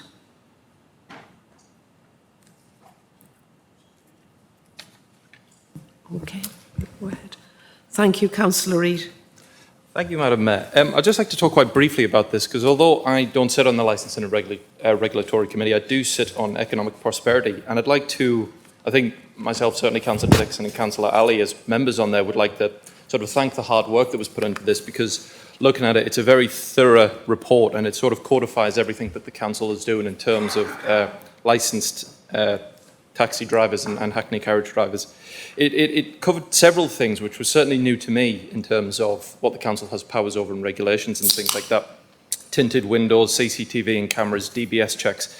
And I found great comfort, because obviously taxis serve a great purpose in the city, and they can put people into sort of sensitive situations, transporting people in confined spaces. So it was really reassuring to me and members of the committee to see that the council has such a tight grip on who is let through and who is inappropriate in terms of getting a taxi licence. So it's just to say thank you for that. Another point I'd like to say is that it's unfortunate to see that because of certain circumstances that came through COVID and the rise of Uber Eats and other delivery services, that we've lost so many taxi drivers in the city. And I'd like to see this council sort of work towards putting more taxi drivers on the street as a sort of point going forward. But that's all I had to say on that, Madam Mayor. Thank you. Councillor Fletcher, do you wish to exercise your right to reply? I'd just like to say thank you very much for your comments. Thank you. Thank you. Can we approve the report of the Licensing and Regulatory Committee? Thank you. I now call upon Councillor Peter Gibson to move the report of the Hearings Subcommittee of the Standards Committee. Thank you, Madam Mayor. I move the report of the hearing of the subcommittee. Thank you. Thank you. Councillor Stewart, do you second the report? Second the report, Madam Mayor, and reserve the right to speak. Councillor Gibson, would you like to speak to the report? Thank you, Madam Mayor. I just want to say, apologise first of all to Councillor Mullen and his party, and to the council for the time that this report has taken. Although it's been no fault of the committee or the officers of this council for the time it's taken. 4 years it's taken for this to come to fruition. So I move the report, Madam Chair. I've got nothing further to say. Thank you very much. Councillor Stewart, do you wish to speak? Madam Mayor, if there's no further speakers, I'm fine, thank you. My apologies, I've jumped ahead. I understand that Councillor Mullen wishes to speak on this report. At this point, I will ask if anyone else wishes to speak, but stress that it needs to be pertinent to the report. We are not here to review the report again or discuss any of the content of the report. If anyone has any questions regarding the committee's conclusions, can you please direct them directly to Councillor Gibson, and he will be able to respond to you. So we will now hear Councillor Mullen, please. Thank you very much, Madam Mayor, and thank you to Councillor Gibson for apologising. I also want to comment on the length of time that it's taken to reach the conclusion and to get to the stage that we're at now. As Councillor Gibson said, 4 years. In large part, that was because of Stephen O'Brien's behaviour and deliberate attempts to slow the process down.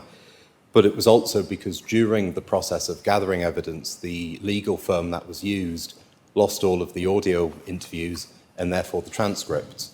And so can I ask, first of all, did the council incur any additional costs when we all had to be re-interviewed?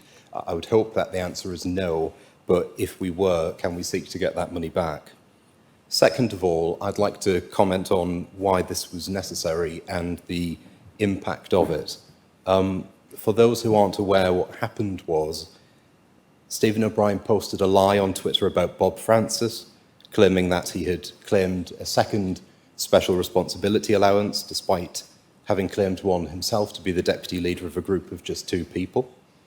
Subsequently, he said that there was a cover-up on children's scrutiny and that Bob Francis was taking money in order to keep quiet about the failings of children's services, despite the fact that he himself wasn't attending that committee. He was asked to retract this by former councillor Robert Oliver. He refused to do so when he was publicly challenged over what he'd said about Bob Francis at a time when Bob was being treated for cancer. He threatened to sue the Conservative Party in the same way that he had done Deborah Waller. He refused to engage with any of the process. He provided no evidence whatsoever in his own defence. and in spite of this, still requested a review of the outcome at the end of the committee's first hearing.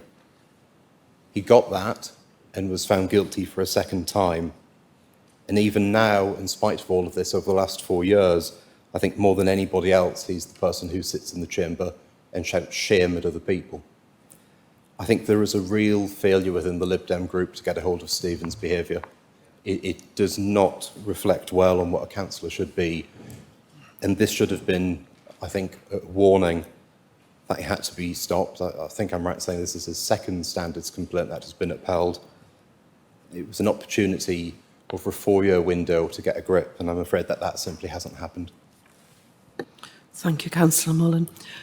My apologies, Councillor Stewart, do you have anything to say? Thank you, Madam Mayor. It was just really to note what Councillor Mullen has referenced there, and in particular the failure of Councillor O'Brien to really engage with the process, and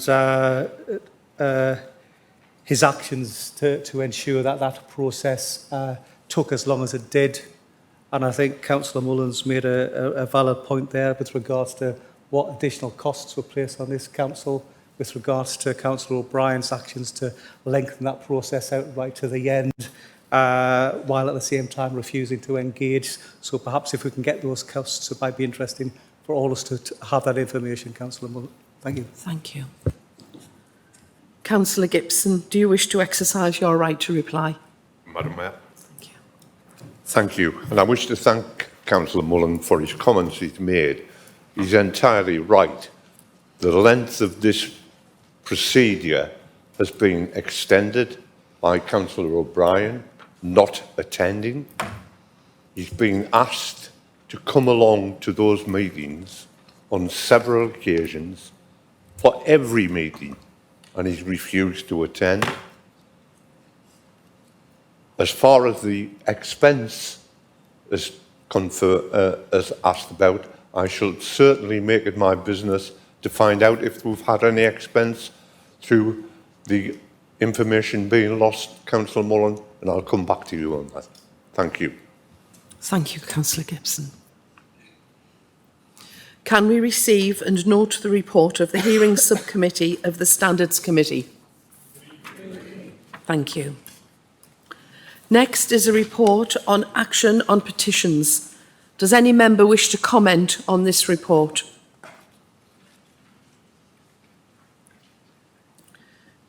Can we accept the report? Thank you. The next item tonight includes a report of the Leader on special urgency decisions and a report with a supplementary report on appointments to committees and outside bodies.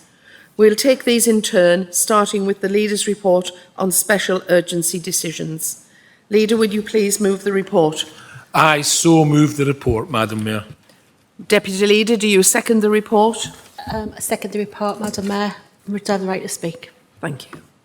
Does the Council agree to receive the report? Next, we will deal with the report and supplementary report on appointments to committees and outside bodies. Leader, would you please move the report? Madam Mayor, I so move the report and the supplementary report. Thank you. Deputy Leader, do you second the reports? Second the report, Madam Mayor, and reserve the right to speak. Thank you. Leader, do you wish to speak to the reports? No, Madam Mayor, they're fully laid out. Okay. Does anyone wish to speak to the reports?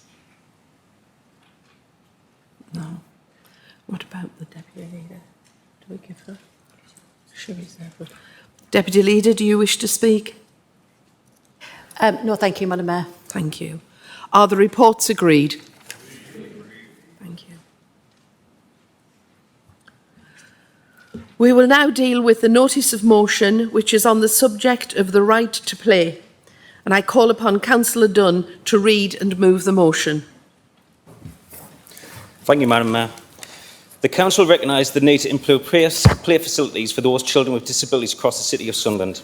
Appropriate play is vital for the development, health, well-being and happiness of our children, particularly for young people facing barriers like discrimination and exclusion.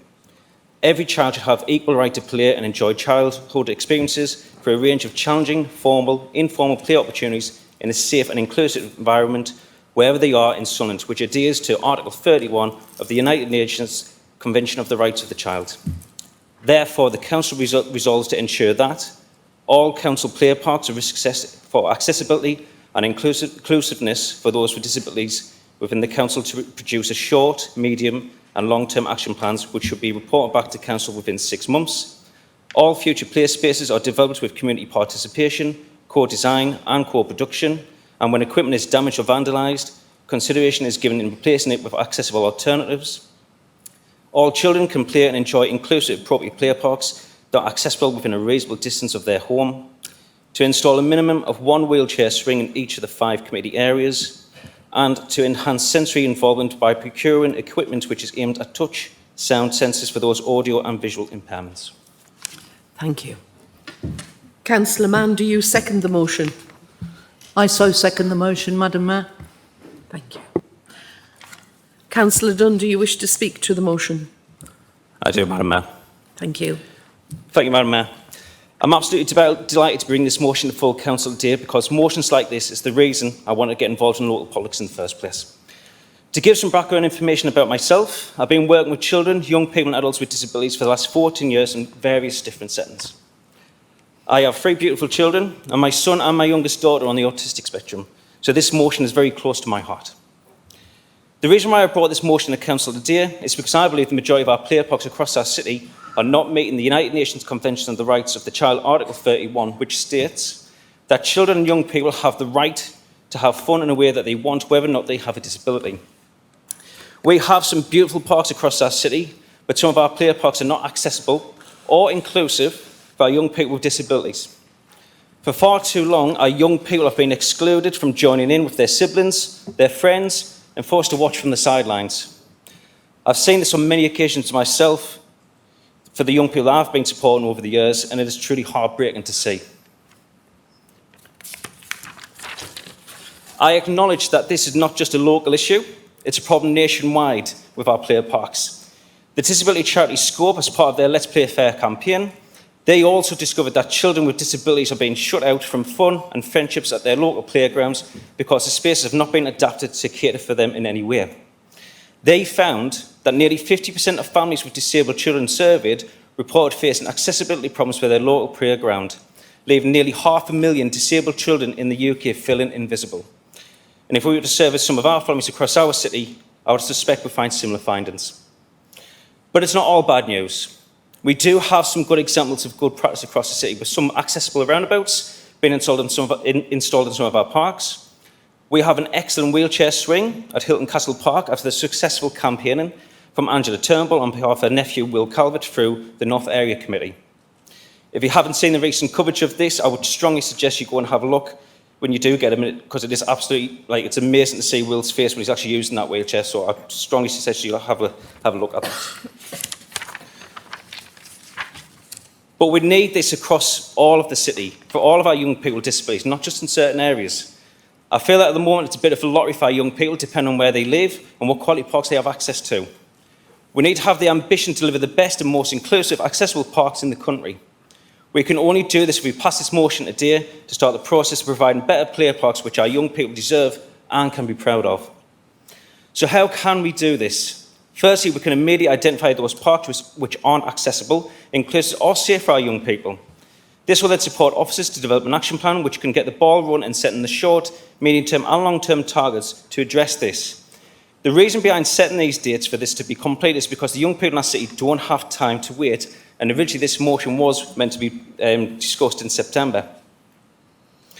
I'm fully aware that the changes won't happen overnight, as well as the cost implications of doing this, but I believe it's worth it. We can involve the local community groups, including all schools, including our special schools, families with young people with disabilities, and the young people themselves to co-design and tell us what they want and need from their parks. A minimum 1 wheelchair swing in each of our community areas will ensure those families will access appropriate player parks that are in reasonable distance of their homes, as not everyone will be able to commute long distance to access parks which are more inclusive.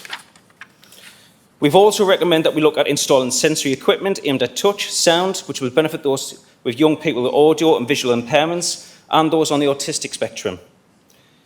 This could include installing, for example, sandboxes, which is important in stimulating the young person's sense of touch. Brightly coloured equipment, coloured safety markings will support young people with low vision and make it safe for them and easier to identify drops off of edges of the play equipment. And to conclude, Madam Mayor, I believe today we can start something really exciting for our young people with disabilities across the city.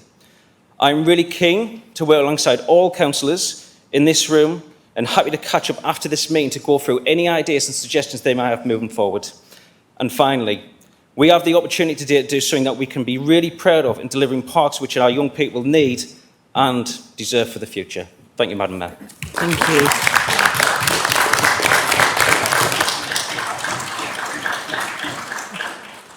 Councillor Mann, do you wish to speak?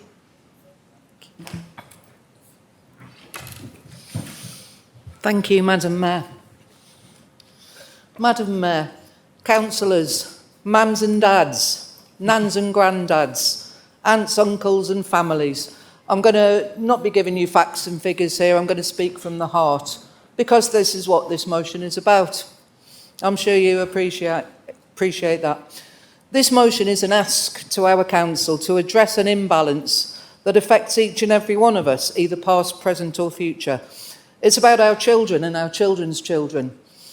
It's about inclusion, accessibility, socialisation and safety. But fundamentally, it's about our city taking a proactive approach to ensure that every child of ours has an equal right to play. I'm the mum of a child with very special and complex needs, but most of all, I'm just a mum. We want all our children to have the best in life, a good education, health and well-being, and the best social skills. We want our children to develop with every opportunity available to assist them in their journey to adulthood. We want them to be everything they can be, to reach out and to achieve.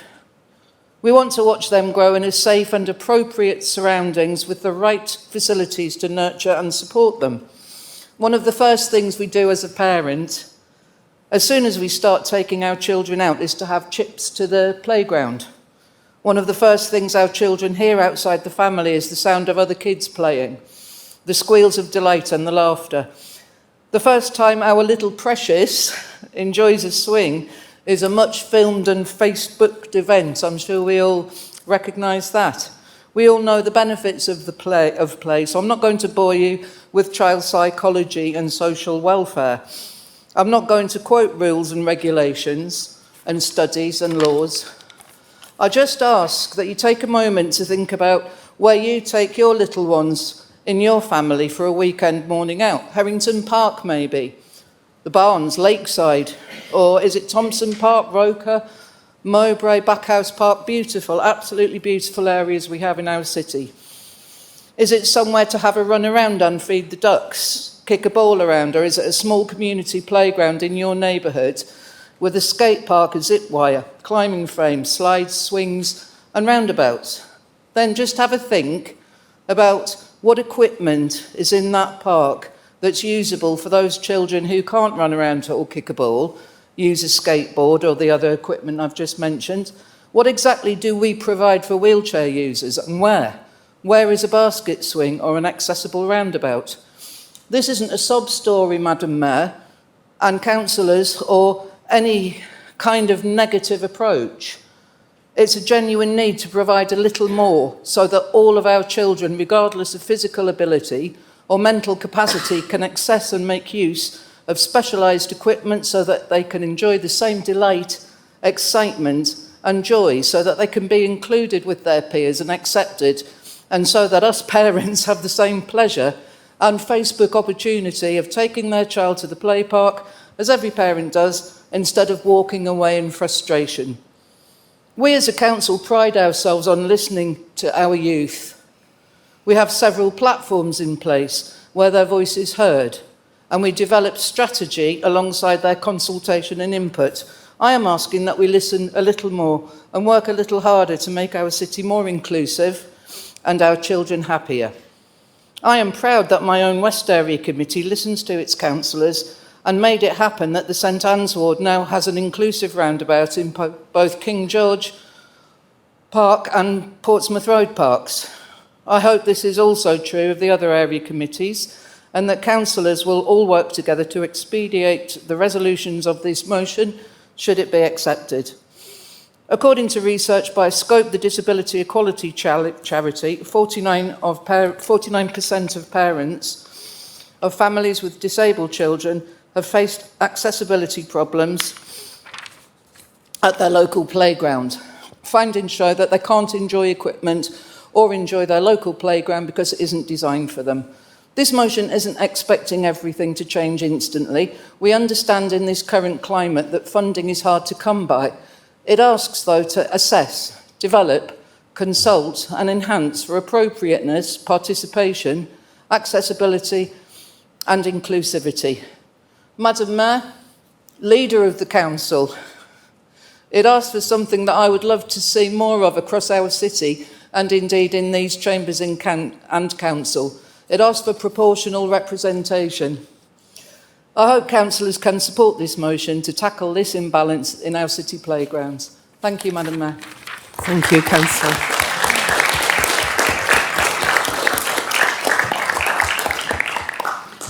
I understand Councillor Rowntree wishes to move an amendment. Yes, thank you, Madam Would you Mayor. please read that? Thank you. Yeah.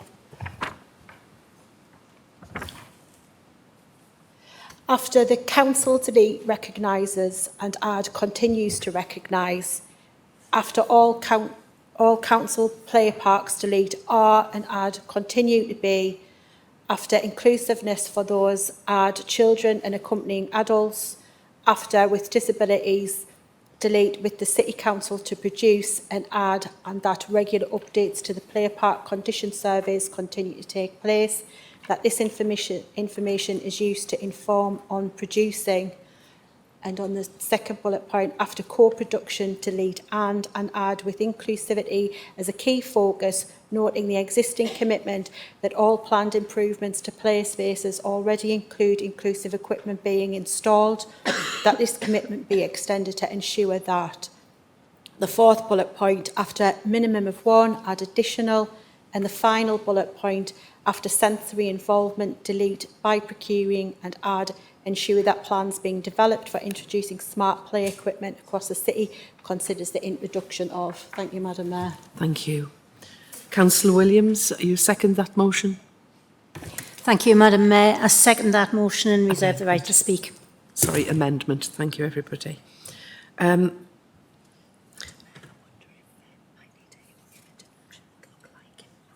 Okay. Yes, we're going to hear what the amended motion sounds like completely before we take this any further. Thank you. Thank you, Madam Mayor. The amended motion would read then as follows. This council continues to recognise the need to improve play facilities for those children with disabilities across the City of Sunderland. Appropriate play is vital for the development, health, well-being and happiness of our children, particularly for young people facing barriers like discrimination and exclusion. Every child should have equal right to play and enjoy childhood experiences through a range of challenging, formal and informal play opportunities in a safe and inclusive environment wherever they are in Sunderland, which adheres to Article 31 of the UNCRC. Therefore, Council resolves to ensure that all council player parks continue to be risk assessed for accessibility and inclusiveness for those children and accompanying adults with disabilities, and that regular updates to player park condition surveys continue to take place, that this information is used to inform on producing short, medium and long-term action plans, which should be reported back to Council within 6 months.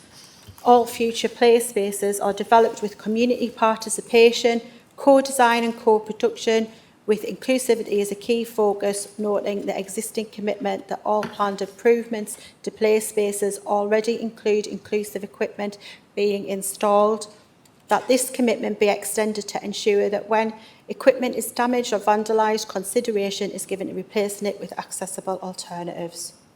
All disabled children can enjoy inclusive and appropriate player parks that are accessible within a reasonable distance of their home, to install a minimum of 1 additional wheelchair swing in each of the 5 committee areas, and to enhance sensory involvement, ensuring that plans being developed for introducing smart play equipment across the city considers the introduction of equipment which is aimed at touch and sound sensors for those with audio or visual impairments. Thank you, Madam Mayor. Thank you. Councillor Rowntree, do you wish to speak on the amendment? Sorry, just very briefly, Madam Mayor, obviously we support what the motion aims to achieve. The amendment, Madam Mayor, merely seeks to acknowledge within it the positive work and progress that the city has made in these areas. Thank you, Madam Mayor. Thank you. Does anyone else wish to speak on the amendment? Councillor Mullen. Councillor Mullen. Councillor Morrissey. Sorry, Councillor Curtis, apologies. Councillor Dixon. Councillor Dixon. Councillor Wilson. Councillor Butler. Councillor Juliana Heron. And Councillor Williams has the right to respond. Councillor Farthing. Councillor Farthing. Councillor Stewart. Councillor Stewart, did you have your hand up?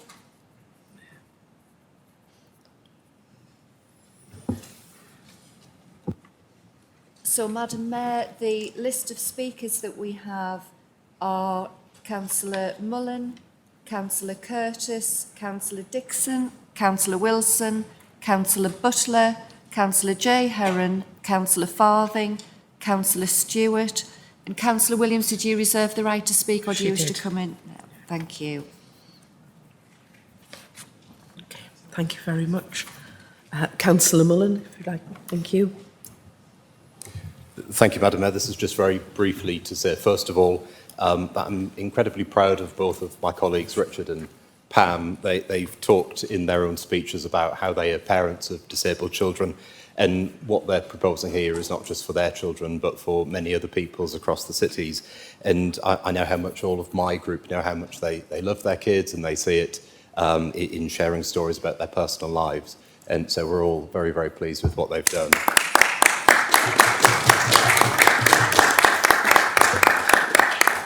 And also just to thank the Labour Group for the constructive comments, and to say that we'll be supporting the amendment. Thank you. Councillor Curtis.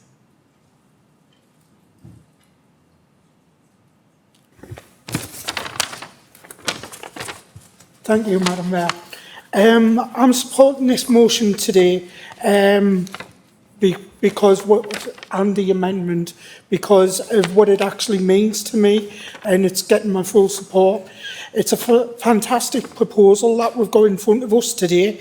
It's given us the chance to make a difference within all of our communities by including accessible playground equipment for the likes of wheelchair access, and this will help the development of mixing like all young people together, which is very important for the development in the younger life, so they're mixing with others and understanding each other.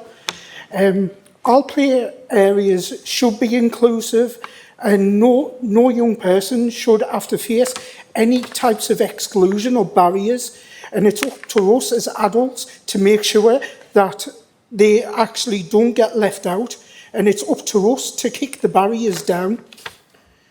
This is a little bit personal for me, because I have a niece who's now 21. She's got a lot of disabilities, and I've seen what she's had to go through when she was younger, regarding situations like this.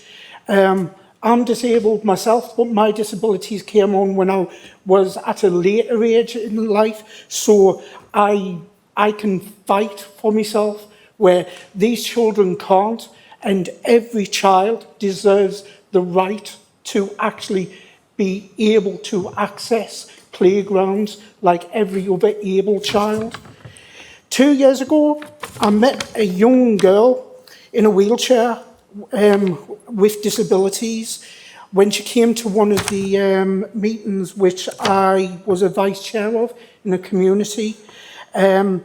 She arrived late in the meeting, and she did, and I remembered I was sitting at the front, and I had to go all the way to the back and hand this woman the agenda, And like, she introduced me to her daughter, and her daughter just lit up her face and it was just so like heart welcoming to actually see her. You could tell what kind of mum that person was with the way our child was.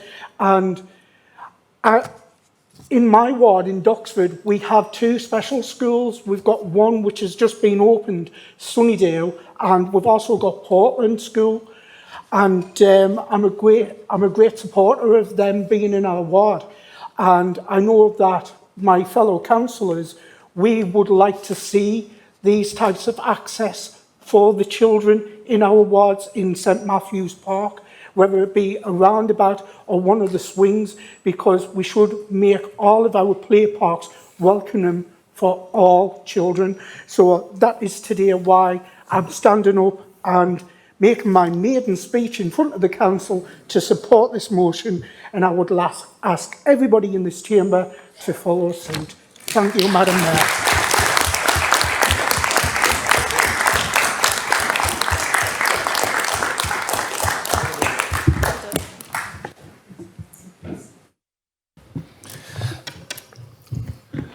Thank you, Madam Mayor. I think this is one of the best motions that's been brought before this council for many a long month, and I'd congratulate my 2 colleagues, Councillor Dunn and Councillor Mann, for not only bringing it forward but for speaking so passionately about it. I think this is actually the joining together of all area committees tonight, because we are talking about work that area committees will be doing, and I know in the East Area Committee we work very closely together, and I'm sure the same applies everywhere else.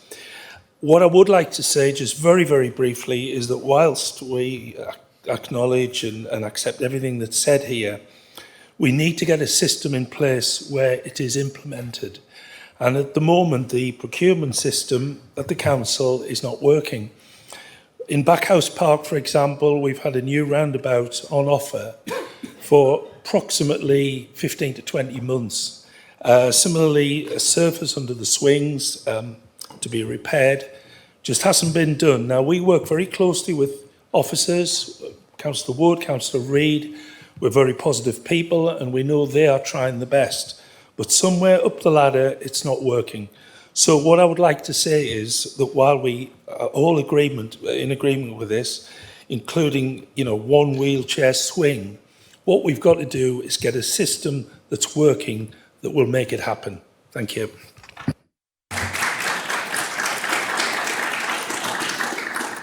Thank you. Councillor Wilson. Thank you, Madam Mayor. Don't know what to put us all on a downer, but money's the bottom line for everything, and we have got austerity. We can all have wonderful ideas, wonderful plans. In 2016, the North Area Committee put what you call a bird's nest swing in Marley Potts for disabled children. That cost us £9,000. In 2020, the North Area Committee gave Bain, that's beach access, the wheelchairs. We gave them £25,000 for 2 wheelchairs and a container. Michael Dixon mentioned procurement. In 2021, we provided a wheelchair swing at Hilton Castle.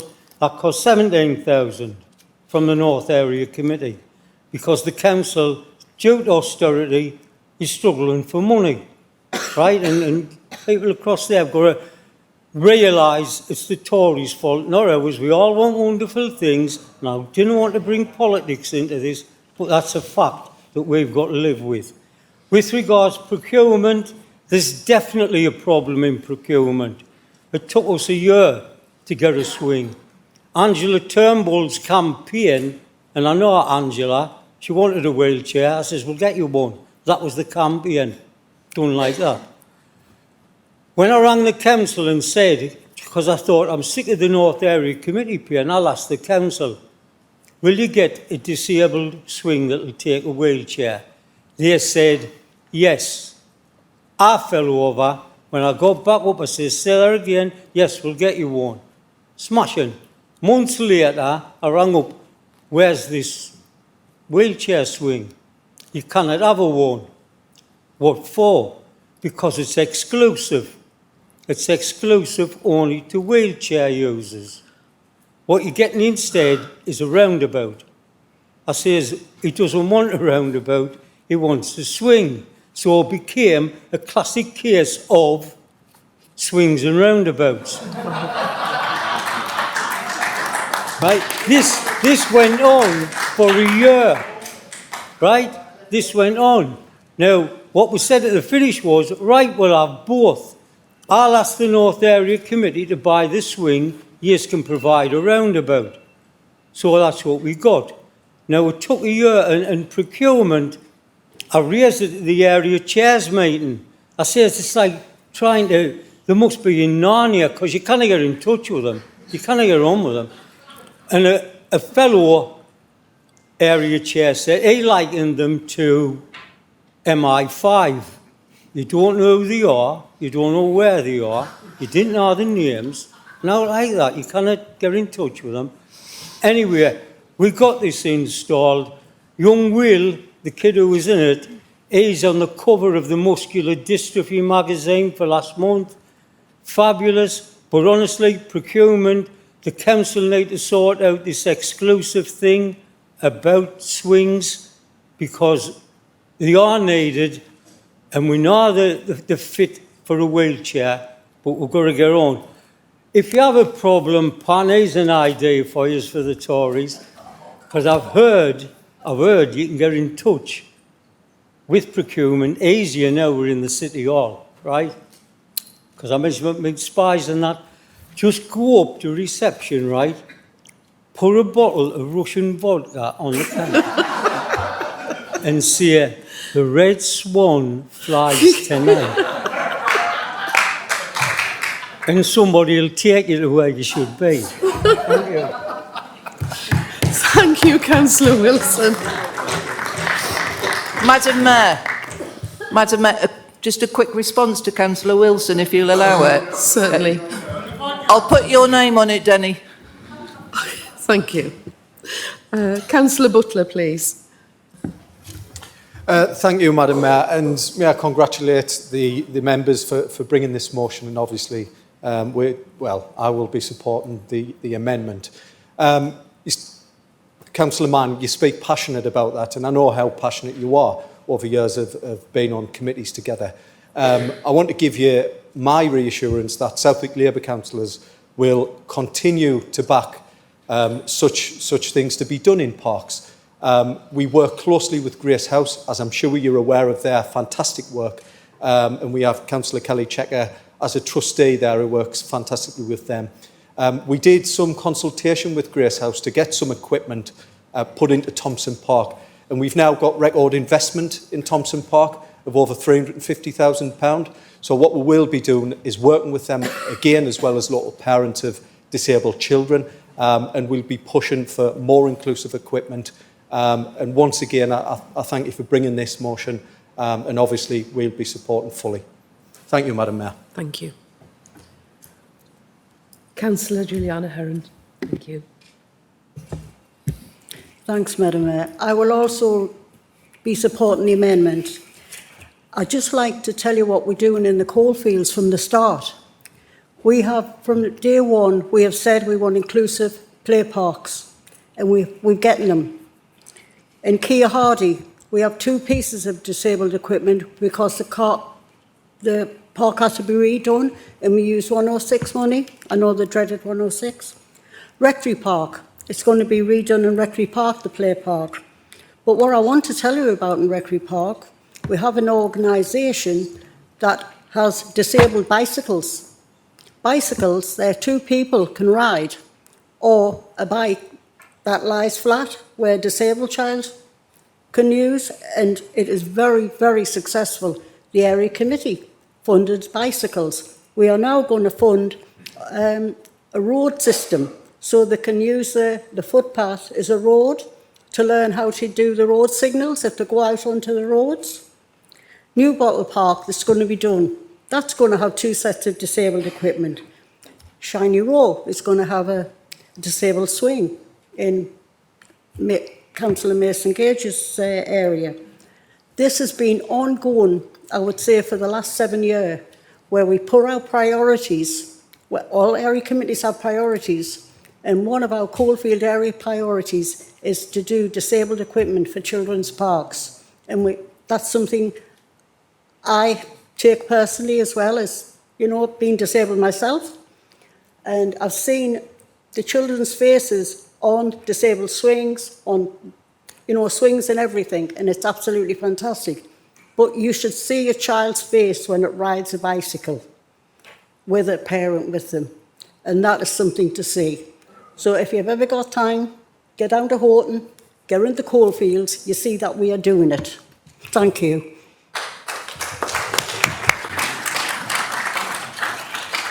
Councillor Farthing. Thank you, Madam Mayor. I just really wanted to congratulate all councillors for their support for this. It is obviously something that needs money, and I think Councillor Wilson was quite right in flagging up the sort of rising costs of equipment. And I know I sit on a small working party in the Washington area that's looking at this very issue of refurbishing parks, and we'd sort of earmarked one park that would be our park that would have inclusive equipment. But I was warned at the last meeting of this little subgroup that the rising cost of this equipment might mean that we have to curtail our ambitions, which really made me sort of get very angry, because I just felt that this wasn't something that we wanted to do. However, I do think we need to look at this in the context of the council's budget, and even though I think we have that ambition to do these things, it will take time because we haven't got the funds that we would like to have. And I'd like to draw council's attention to some of the statutory responsibilities that we have. And one of them is home to school transport, which is really costing us an awful lot of money. And if we had more funding from central government for such things, we would have more money for the things that we would like to choose to do in our city. However, my ambition is that you will all continue to do this, and I think what's made me stand up and speak was the official opening of the accessible wheelchair down at Roker, because the absolute joy of those children to actually be taken to the waterfront on those chairs was something that I will never forget. It's one of those moments in your life you think, oh, that was so fabulous to witness, and it was. And I've heard what Councillor Juliana Herron has said about these bicycles, and they sound very exciting as well. And I think we just all need to share in that excitement for our children and have the ambition to ensure that we've got the budget for this. So, Councillor Stewart, we need the budget, please. Thank you very much. Thank you. Councillor Stewart, please. Councillor Stewart. Oh, sorry. Sorry, Madam Mayor, I just feel like I'm being picked on tonight. Yeah. Budgets and procurement, there we are. Maybe I should go home. In all seriousness, what we're trying to do is strengthen the original motion. I think we understood the sentiment about that. I'll just make a few points. The original motion referenced future play spaces and the need for co-design and co-production and ensure that equipment are appropriate for able-bodied and those who aren't. And I think that's quite right. And I think what we're trying to do is strengthen that, because it's not every day that a new play park gets built. I mean, a good example would be our play park, Madam Mayor, in Red House, where the councillors were consulted and we ensured that some of that equipment is interactive for those with disabilities as part of that project. But we've strengthened this to ensure that when equipment is being replaced on existing play parks, that consideration is given to that, so it's not necessarily automatic replacement like for like. But that's, an assessment should be made at that point. And I think that will probably and hopefully see more improvements and quicker improvements as equipment is replaced. Just another couple of points. One, the chair of the area committee is stolen my thunder somewhat in that sense about the trailblazing of the North Area Committee with regards to such equipment, which is why we've changed the bullet point with regards to wheelchair swings to say one additional, because I don't think it will be right for the North Area Committee to be penalised because of our forward thinking with regards to already having that in place. And the final thing is and I just want to say something, and it's something that you might want to take a bit more interest in, and is that it's about smart play equipment. And the council is currently starting to just look at this, about the prospect of introducing this in some of our play parks. And it's various interactive equipment ranging from touch, sound, lights. A lot of that will be helpful for people with disabilities, and including things such as dance and play arches, where there will be people or children with wheelchairs would actually be able to participate directly, for example, with regards to that. So there's a lot of good work going on, and I think we all agree with the sentiment we need to do more. And I've already been told now by as the budget holder, and maybe I need to have a look at this. Okay, thanks. Thank you. Councillor Williams. Thank you, Madam Mayor. Lots of people have covered, so I will be cutting bits out. I would absolutely say that over the last 20 years, we have developed a lot of play areas across the city, and we do need to keep moving and change those. Children's expectations and what children do in play areas has changed in all that time, and we need to be able to catch up with them to see how they want to play.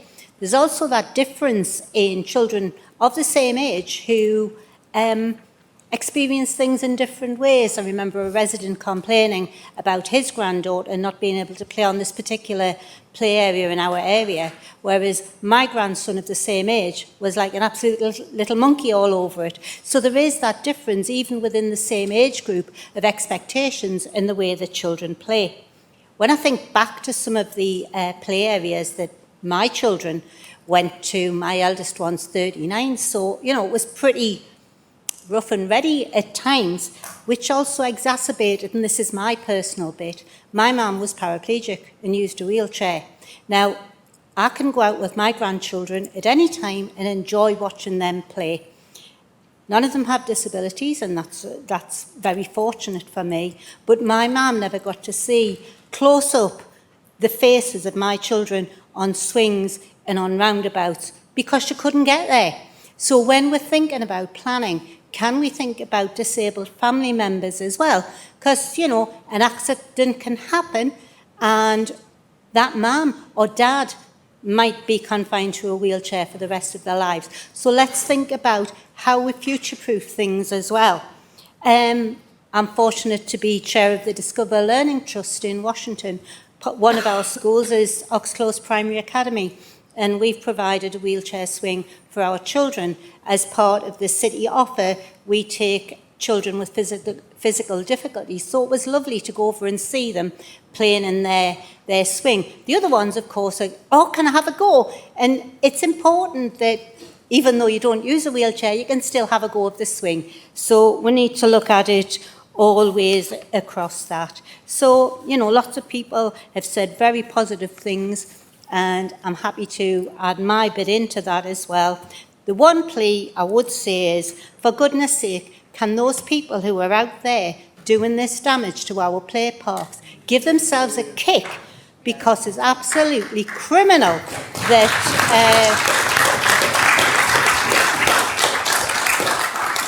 they not only spoil it for our children. Interestingly, really funny story. There was something on one of the Facebook pages, and this girl was particularly asking for play equipment. When I think back 20 years, she was one of those little horrors burning down the play equipment. 20 years later, she now wants it for her children. And I think we need to be reminding ourselves, but absolutely, you know, thank you to everybody for their input into this. I think your additional notice of motion, really good. We've strengthened it by having a little bit more accountability, and I do hope we can all move forward with this. Thank you. Thank you. Thank you. Councillor Dunn, do you wish to exercise your right of reply? Yes, Madam Mayor. Thank you. I'll just keep this brief. I'd like to thank all councillors for the positive comments and the constructive amendments to this original motion. Like I've said in the original speech that I gave, this won't be easy. It isn't cheap, but I think as long as we have the ambition moving forward that all future park equipment that we do put in is inclusive for all of our young people, then I think we're heading in the right direction. Thank you, Madam Mayor. Thank you.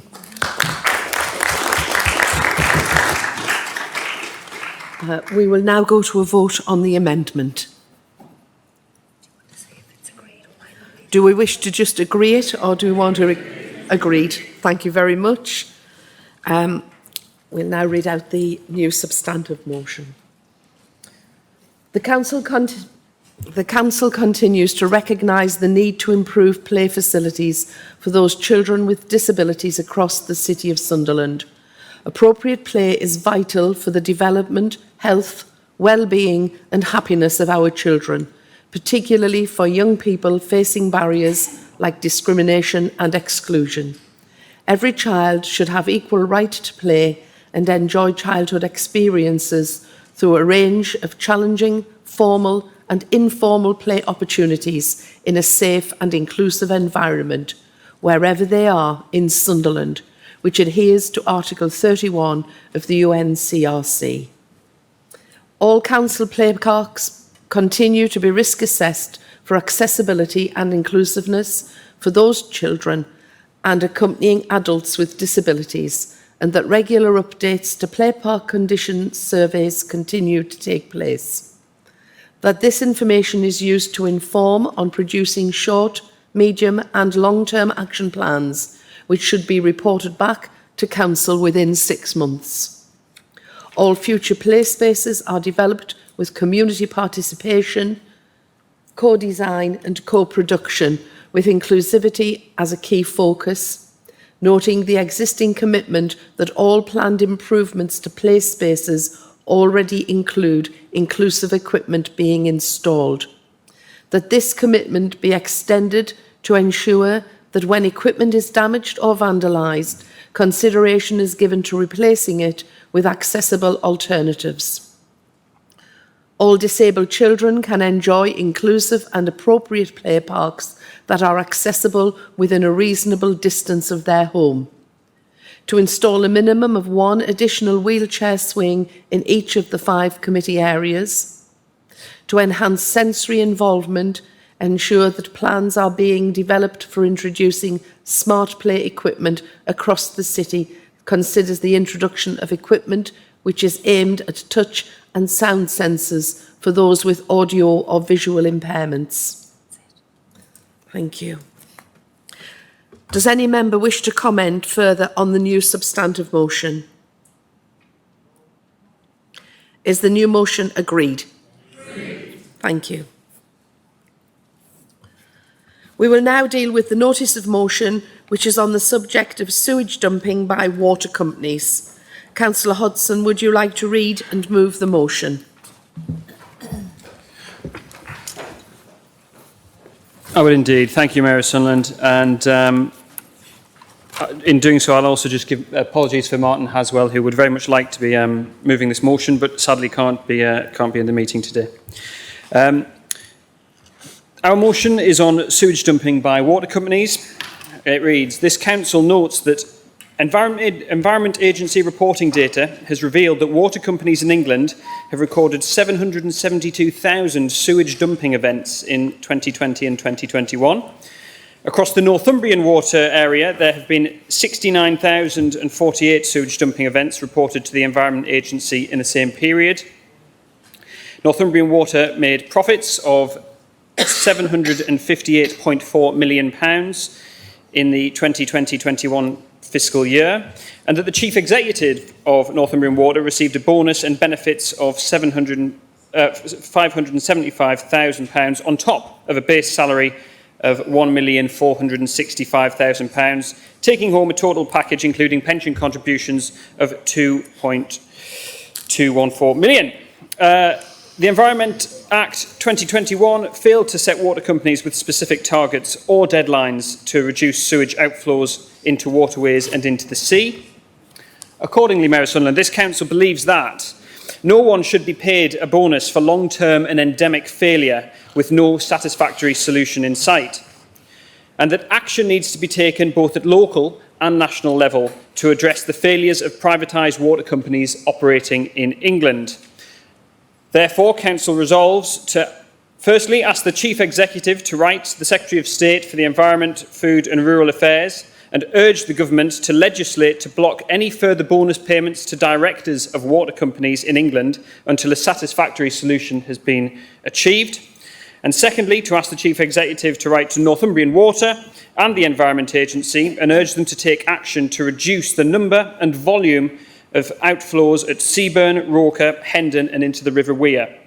And further request that Northumbrian Water commission an independent survey of the sewage outflows into the North Sea off Sunderland and publish that report into the public domain. I move the motion. Thank you, Mayor Sunderland. Thank you. Councillor Bond, do you second the motion? First, thank you, Mayor. Yes, I'd like to second the motion and speak on the main motion. Thank you. Councillor Hodgson, do you wish to speak on the motion? I do. Thank you. Thank you, Mayor Sunderland. As my colleague Malcolm Bond will also be speaking to this motion, I'll try to keep my comments brief and simply explain our position, where we're coming from. The wording of this motion is admittedly fairly long, but it's quite plainly worded, I think, and it has two main elements. The first one is that it makes clear that untreated sewage is pouring into the North Sea and the River Wear here in Sunderland. It's disgusting and it is an ecological crisis. You'd had to have your head in the sand if you've not been aware this has been happening over the last few years. Secondly, it makes clear that the operating profits and executive bonuses at Northumbrian Water, which are not insubstantial. These two facts don't sit comfortably together. They highlight a failure of accountability. The situation with sewage dumping is actually getting consistently worse. More sewage was dumped into our waters, into the Wear, into the North Sea in 2021 than in 2020. More was dumped in 2020 than in 2019. The trend is, alarmingly, going upwards. Meanwhile, the water companies are dismissing local concerns, they're ignoring resident complaints, they're refuting and challenging council scrutiny when it's tried to be offered through the means we have in committees. And on top of that, the cherry on the cake, they're awarding themselves offensively large bonuses whilst doing so. Now, the organisations which monitor these water companies and are supposed to hold them to account are effectively rubber stamping the dumping of sewage into the Wear and into the North Sea by failing to take these companies to task. In fact, the regulator, Ofwat, rates some of the worst dumpers of sewage, which includes our own Northumbrian Water, as top performing, I quote them, top performing water companies. Northumbrian Water is one of the best 3 water companies in the country, according to the regulator, because the thresholds and standards by which water companies are judged have nothing to do with the ecological welfare of our rivers or seas. It's that concerning.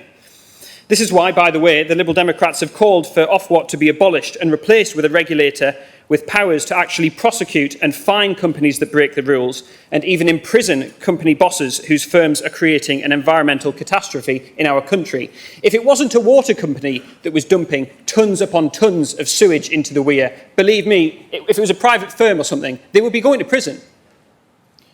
Now, if you want a sense of the overwhelming stubbornness of our refusal, and I say that collectively as a nation, to confront this problem, last year in the Prime Minister Rishi Sunak's own constituency of North Yorkshire, just in that one constituency, the teamwork of Northumbrian Water and Yorkshire Water together dumped sewage 2,471 times into the rivers in that constituency. That's an average of 6.8 times a day in the Prime Minister's backyard. Now, it would be easy of those 75 of us, members of Sunderland City Council, to dismiss this as a problem that's too big for us to tackle. It's unquestionably, definitely, a national problem. In fact, it's a national scandal. The institutions which are complicit are multiple, and I've mentioned them.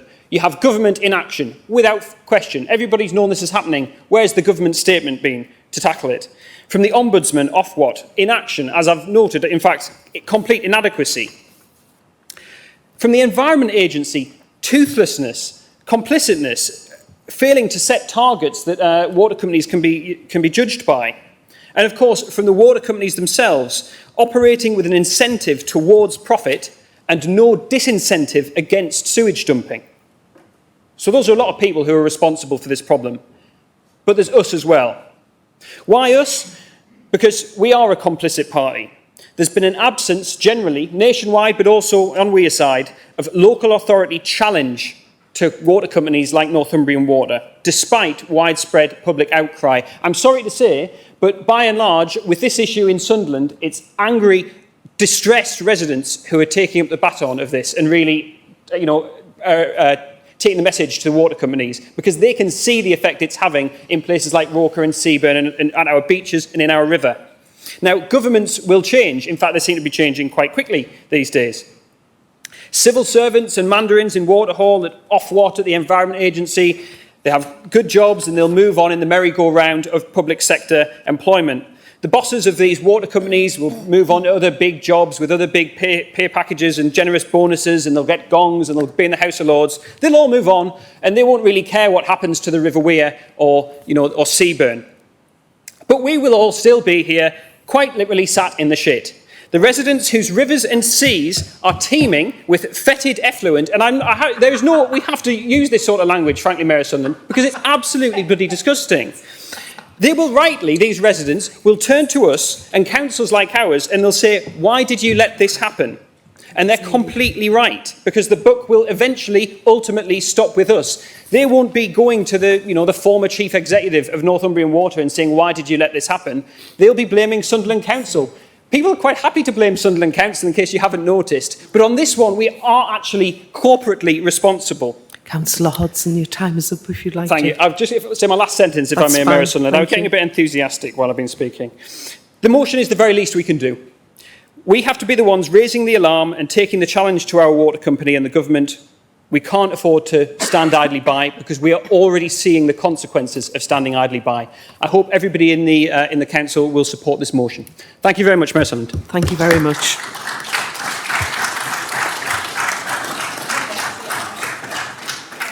Councillor Bond, would you like to speak now? First, thank you, Madam Mayor. It's a fairly sensitive subject, this, because I share with the Leader of the Council that I think Sunderland should be the best medium-sized city in the country. And when you look at our coastline, we have a hang of a good start.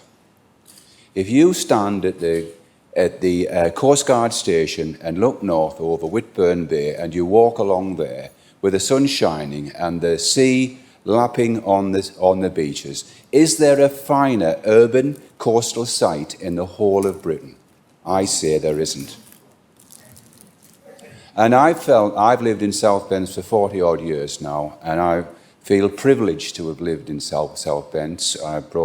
We brought up 3 sons there. We've got 4 grandchildren living there, and a 5th one due, and we've all gone down the beach with our buckets and spades. And is there a nicer thing than when you've got somebody 2, 3, 4-year-old than to go to the beach and make sandcastles with a new grandchild who's just starting to speak and that sort of thing? You cannot beat it. And we've got such a wonderful thing. We must really nurture this. We must hand this on to the next generation. It's in our care. And there is an elephant in the room, unfortunately. Because just as I walked down the 150 metres or so down Bransdale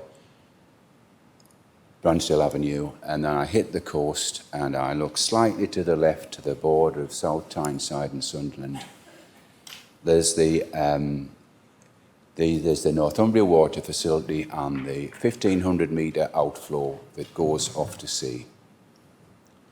And in 2021, 821,000 tonnes of raw sewage and wastewater were dumped out of that pipe by Northumbria Water, by their own figures.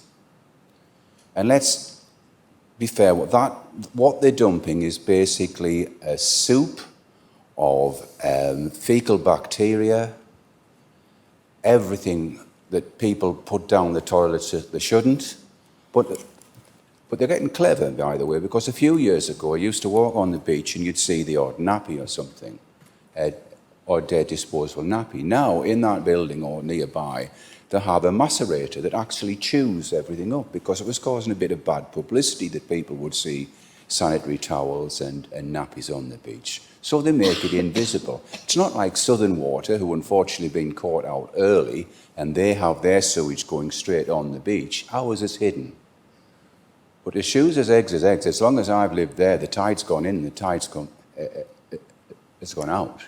And that sewage will come back on the beach. And because of longshore drift, all of the waste from that pipeline will tend to come south. Now, you add to that, it's not as, this is not NIMBYs, I'm not just talking about my area, but I'm talking about the area that made me interested in this. If you live on the Riverway, I went to school in Walsingham. I lived in Willington. I was born in Bishop Auckland. All of those places put raw sewage in the Riverway. And that makes its way to Sunderland, through Bishop Auckland, Chester Street, Durham, all putting raw sewage into that river. By the stage you get to Sunderland, it's no more than an open sewer. We must stop this, and stop it soon. And it'll not be easy because the thing has developed over years and years and years. Water privatisation happened in 1992. It happened, we were told, because there wasn't the public investment to put in the system. I think some are a bit suspicious about that when they did sell it off, perhaps they didn't put the checks and balances in place, because let's face it, if they had said you had to do all this work by a certain date, it wouldn't have been as worth much. It wouldn't have been worth as much to sell. And consequently, the Environment Agency wasn't given the powers it should have had. I worked in the National Health Service for 30, 40 years, and not in the National Health Service, for the National Health Service. I was an independent dentist doing National Health Service treatment. And we had CQC inspections. We were a private concern, but we had the same CQC visits that the National Health Service hospitals did. So every time these people came, we were very nervous because we knew they were going to absolutely check everything. The pressure vessels, we'd have to show certificates that they've been serviced and they've been tested. The vacuum autoclaves that sterilised the instruments, we had to show daily logs signed by nurses. The nurses were interviewed, had to go through the processes. Councillor Bond, you've had 5 minutes. I'll allow you to continue for a short while. Thank you. Thank you. The Environment Agency don't do any of that. I wrote to them 4 years ago and asked where the sewage, a certain sewage line, did it enter the main sewer or did it enter the interceptor tunnel, which is a storage facility? They couldn't tell me. You said you'll have to ask nothing more. I'll just leave it there. Thank you. Okay. Thank you very much.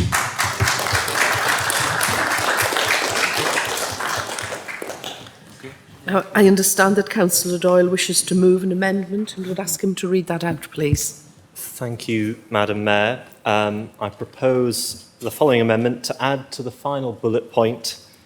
Terms of reference for the survey should include an assessment of 1, the Hendon sewage treatment works' ability to meet current and anticipated future demand, and 2, the ecological impact of raw sewage discharges within the Sunderland local authority area.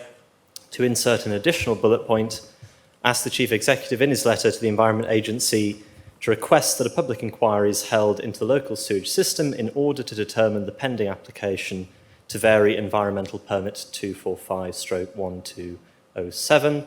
So the motion would read, this council notes that Environment Agency reporting data has revealed that water companies in England have recorded 772,000 sewage dumping events in 2020 and 2021.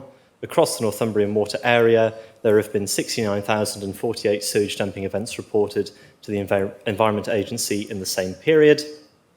Northumbrian Water made profits of £758.4 million in the 2020-21 fiscal year, and that the Chief Executive of Northumbrian Water received a bonus and benefits of £575,000 on top of a base salary of £1,465,000. taking home a total package including pension contributions of £2,214,000. The Environment Act 2021 failed to set water companies with specific targets or deadlines to reduce sewage outflows into waterways and the sea. Council believes that no one should be paid a bonus for long-term and endemic failure with no satisfactory solution in sight. Action needs to be taken both at local and national level to address the failures of privatised water companies operating in England. And Council therefore resolves to ask the Chief Executive to write to the Secretary of State for Environment, Food and Rural Affairs and urge the government to legislate to block any further bonus payments to directors of water companies in England until a satisfactory solution has been achieved. Ask the Chief Executive to write to Northumbrian Water and the Environment Agency and urge them to take action to reduce the number and volume of outflows at Seaburn, Roker, Hendon and in the River Wear, and further request that Northumbrian Water commission an independent survey of the sewage outflows into the North Sea off Sunderland and publish that report in the public domain. Terms of reference for the survey should include an assessment of 1, the Hendon sewage treatment works' ability to meet current and anticipated future demand, and 2, the ecological impact of raw sewage discharges within the Sunderland local authority area. And finally, ask the Chief Executive in his letter to the Environment Agency to request that a public inquiry is held into the local sewage system in order to determine the pending application to vary environmental permit 245/1207. Thank you.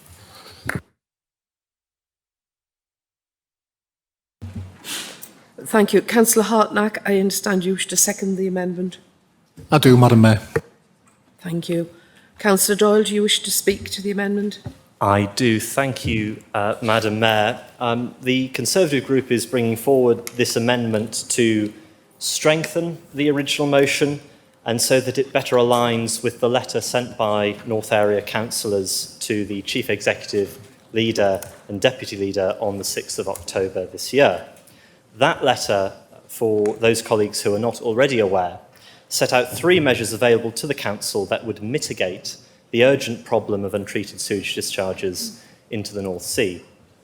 The first measure was to facilitate a meeting between the independent consultant responsible for the Council's water cycle study and Bob Latimer. Bob, as many will already know, has campaigned tirelessly on this issue for decades and as a result has an intimate knowledge of our local sewage network and, importantly, the environmental permitting regime that underpins it. The North Area Committee felt he was best placed to challenge the reliability of evidence submitted to the consultant by Northumbrian Water and the Environment Agency in their capacity as statutory consultees. The second measure was to write to those organisations to express personal concern at the volume of untreated sewage discharges estimated, as Councillor Bond mentioned, to have been in the region of 821,000 tonnes in 2021 alone. We appreciate the Council holds limited influence over government agencies and utility providers. However, North Area councillors feel this is an opportunity for members of the Cabinet and senior officers to demonstrate leadership by raising awareness of what is fast becoming, as Councillor Hodson rightly describes it, a national scandal, and by sending a clear message to those responsible for the upkeep of our sewage network that in Sunderland we do not tolerate environmental harm. The third and arguably most crucial measure proposed was to commission an independent investigation into sewage discharges into the North Sea that is separate from the ongoing water cycle study. That the investigation must be a discrete piece of work and not rolled up with the water cycle study is an important point. In its scope, the study is much too wide to be able to properly consider the complexities of the network. And the North Area Committee was clear that terms of reference for the investigation should include a capacity assessment of the Hendon works, taking into account, among other things, forecast population growth, as well as the ecological and potentially reputational impacts of raw sewage discharges on the City of Sunderland. So the rationale for including proposed terms of reference is that by doing so, we ensure the investigation remains independent of the water cycle study, focuses on cause and effect, and is future-proof as far as practicable. Now, the additional resolution refers to an application by Northumbrian Water to vary Environmental Permit 245/1207. I must apologise to colleagues at this juncture for the very dry nature of this speech, and it hasn't escaped me, believe me. I know you're all thinking that usually I'm such a vibrant and engaging technocrat. This isn't nearly as entertaining as it should be. But this application currently pending with the Environment Agency introduces great urgency, because what that application seeks to do, according to expert campaigners and supported by a recent report by Professor Peter Hammond, is effectively legalise early spills. And if that happens, it becomes so much more difficult to make the argument that the system has insufficient capacity. By determining the application by public inquiry, we can review in an independent and transparent way the operation of the Whitburn and Hendon systems and hold to account NWL and the EA for what many believe are serious failings. Having full council endorse that request would be immensely powerful. There is something else the council might consider in due course that would position us in the vanguard of national environmental protection efforts. That is a change in local planning policy. The Whitburn Neighbourhood Forum successfully inserted into their recently adopted neighbourhood plan policy WNP 12. It states planning applications will not be supported unless it can be shown by rigorous analysis that there is sufficient capacity in the local sewage system and that any new connections will not increase the risk of system backup flooding or cause any adverse impact to the neighbourhood area environment, end quote. Now, I know it would not be appropriate, indeed possible, to resolve to change local planning policy in this forum, but I mention this opportunity now because I want to place on record the Conservative Group's support for this type of policy initiative. And I hope it will encourage further discussion ahead of the core strategy review. And so with that, I want to thank colleagues in the Liberal Democrat group for bringing forward the motion.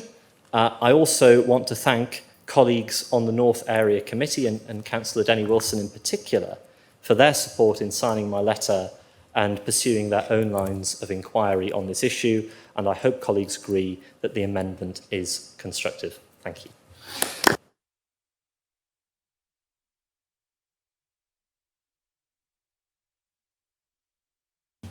Thank you, Councillor Doyle. I'm aware that there was some disturbance in the chamber whilst you were carrying out your speech, which I'm sure was essential, but I'd like to thank you for the immense amount of work I know you've carried out on this particular topic. Thank you. Councillor Hartnack, do you wish to speak? I do, Madam Mayor. Thank you. Thank you. I'm personally very angry about this matter, which was first raised formally with the Council 4 years ago in 2018, when decent, democratically elected local councillors across all parties listened to the public in a planning application and subsequently directed by way of a very convincing vote that the now Executive Director of City Development commission an independent report into issues and remedies concerning sewage. It was encouraging to note then that perhaps we did live in a democracy after all, but no, all hopes were dashed when the decision was taken not to commit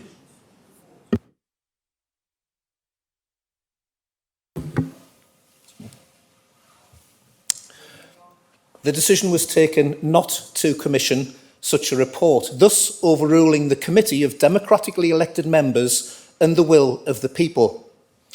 Councillors Doyle, Hodson and Bond have all articulated very, very well indeed exactly what is required by this council in respect of safeguarding public safety with regard to sewage. Since 2017, the sewage problem has become significantly worse, and Sunderland Council has been complicit in allowing the continuance of this problem when they know full well that the responses their planning officers receive from statutory consultees when dealing with major planning applications, in this instance Northumbria Water, who provide flawed reports indicating always that there is capacity in their sewage systems to cope with such applications, when Northumbria Water and the Environment Agency know full well that such submissions are simply untrue. This is a huge scandal, and quite clearly the planning process has been corrupted as a consequence. It's already been mentioned that in 2019, 760,000 tonnes of untreated sewage was discharged into the sea at Whitburn. In 2021, that figure increased to 820,000 tonnes. And even the sewage treatment plant at Hendon in 2019-20 spilled 178 times for over 646 hours, discharging over 3 million tonnes of untreated sewage into the North Sea. These are facts which even Northumbria Water acknowledge are correct. Occasionally, and I know Councillor Bond mentioned this, that Northumbria Water are quite clever now in disguising what is actually going through the system and trying to ensure that sanitary products, etc., don't end up on the beach. But that's not actually entirely accurate, because when there are large flows of surface water that we get probably about half a dozen times in the year, then the macerators don't work, and what actually happens is the products go above the macerators and actually still discharge out to sea. So hence you do see occasionally sanitary ware, etc., lying on the beach. I could expand further with regard to the appalling deception, which is resulting in perverse planning decisions impacting on health and systematically destroying our coastal environment. The Storm Interceptor Tunnel, installed in Fulwell and St Peter's wards, were installed to deal with storm water only, but now they routinely act as the sewage overflow system, where untreated sewage is then directed out to sea. We anticipate that the 2022 figure for discharges from Whitburn will reach 1 million tonnes, sewage which over the years has frequently resulted in disgusting sewer litter on the beaches and promenades, including sanitary products, wipes and more. I will end this plea for us all to do the right thing and vote for this amendment by repeating not the words of mine, but by quoting the words of a committed and dedicated member of the public, a local school head teacher who said this to the planning committee back in 2018, and which some of you will recall. The rock pools, she said, instead of having crabs and prawns now, contain used condoms and other sanitary products. The dirty brown scum that we often see on the water smells not of clean seaweed, but of drains. Something is going wrong with our coastline, and it's getting worse. Please, for the sake of our children, she went on to say, for our future visitors, I beg you to put right the things that have caused this awful decline of our otherwise wonderful coastline. Seaburn and Whitburn belong to all Sunderland people, not just the residents who live there. Colleagues, political allegiances aside, let's be brave and let's show that democracy does exist in Sunderland by giving our unreserved support for this amendment and, importantly, demonstrating to the public that we do actually care about the health of our population and the negative environmental impact Northumbrian Water is having on our coastal shores. Thank you, Madam Mayor. Thank you. Thank you very much. Would anyone else wish to speak on the amendment? Councillor Wilson. Councillor Wilson. Councillor Mordy. Councillor Mordy. Councillor Buick. So, Madam Mayor, the speakers on the amendment are Councillors Wilson, Mordy and Buick. Thank you. Thank you, Councillor Wilson. Thank you, Madam Mayor. Bye, everybody spoke well tonight. Well impressed. James, the training we gave you with the North Area Committee's paying off. For the Echo, I think the headline should be, the Lib Dems are coming late again and jumping on the bandwagon. We've been dealing with this for years. Our MPs are involved. This Labour group's been involved. We're all trying to do our best. Now they've got the Lib Dems in. Let's all go forward. Personally, I don't think this is strong enough, but I'll support it. It's not just the chief exec's wages, they're paying dividends out to shareholders. They shouldn't be allowed to pay any dividends out. It's going to cost billions to put right, but what they do is, very cleverly, they borrow lots of money, right? So if we were to privatise them, you would have all that debt to pay off, yet they still pay dividends out. The government should stop, or we should, everybody should, stop them paying any dividends. And it is a scandal, it is a disgrace. Seaburn, great, there's plenty is looking after that. Madam Mayor, I'm sure you'll understand why I'm going to say what I'm going to say, but I'll have to look after the river because we're going to have boats going up and down there. We are And indeed. I might have mentioned this before, and I hope the chairman of, well, I get to it, Economic Prosperity's in here. He might invite us along to talk about the river and how it can be the catalyst to do wonderful things for this city. But it must be clean. I can remember, people's been talking about themselves, the river used to be our aquatic centre when we were kids. That's where we learned to swim. And we had them at Washington sending all the stuff down from Newells and everywhere. We had the paper mills with orange and green fluorescent discharges. We had all the raw sewerage and the condoms. And we used to get cut, scrape and scratch. And a mate of mine, I bumped me and seen him for a few years. And he started laughing. He says, "What are you laughing at?" He says, "Can you remember when we used to learn to swim down the river and build rafts and that?" I says, "Aye. We all got cut in all that pollution, all the scratches." He says, "Can I tax some germs to kill us, isn't it?" But we didn't want to go back to that. Otters have been seen down there. The salmon were coming back. Avocets, which are the emblem of the RSPB, because they went extinct in Britain, have been seen on the river. Now, however, they're doing things to us that should never be allowed. They are criminal. But we're victims of a Victorian law, aren't we, that allows for this. They're actually trying now to change the permit for Hendon, right? And if they get away with that, then everything they've done will not count. We're victims here in Sunderland. We've got to sort it out. I fully support this. Thank you.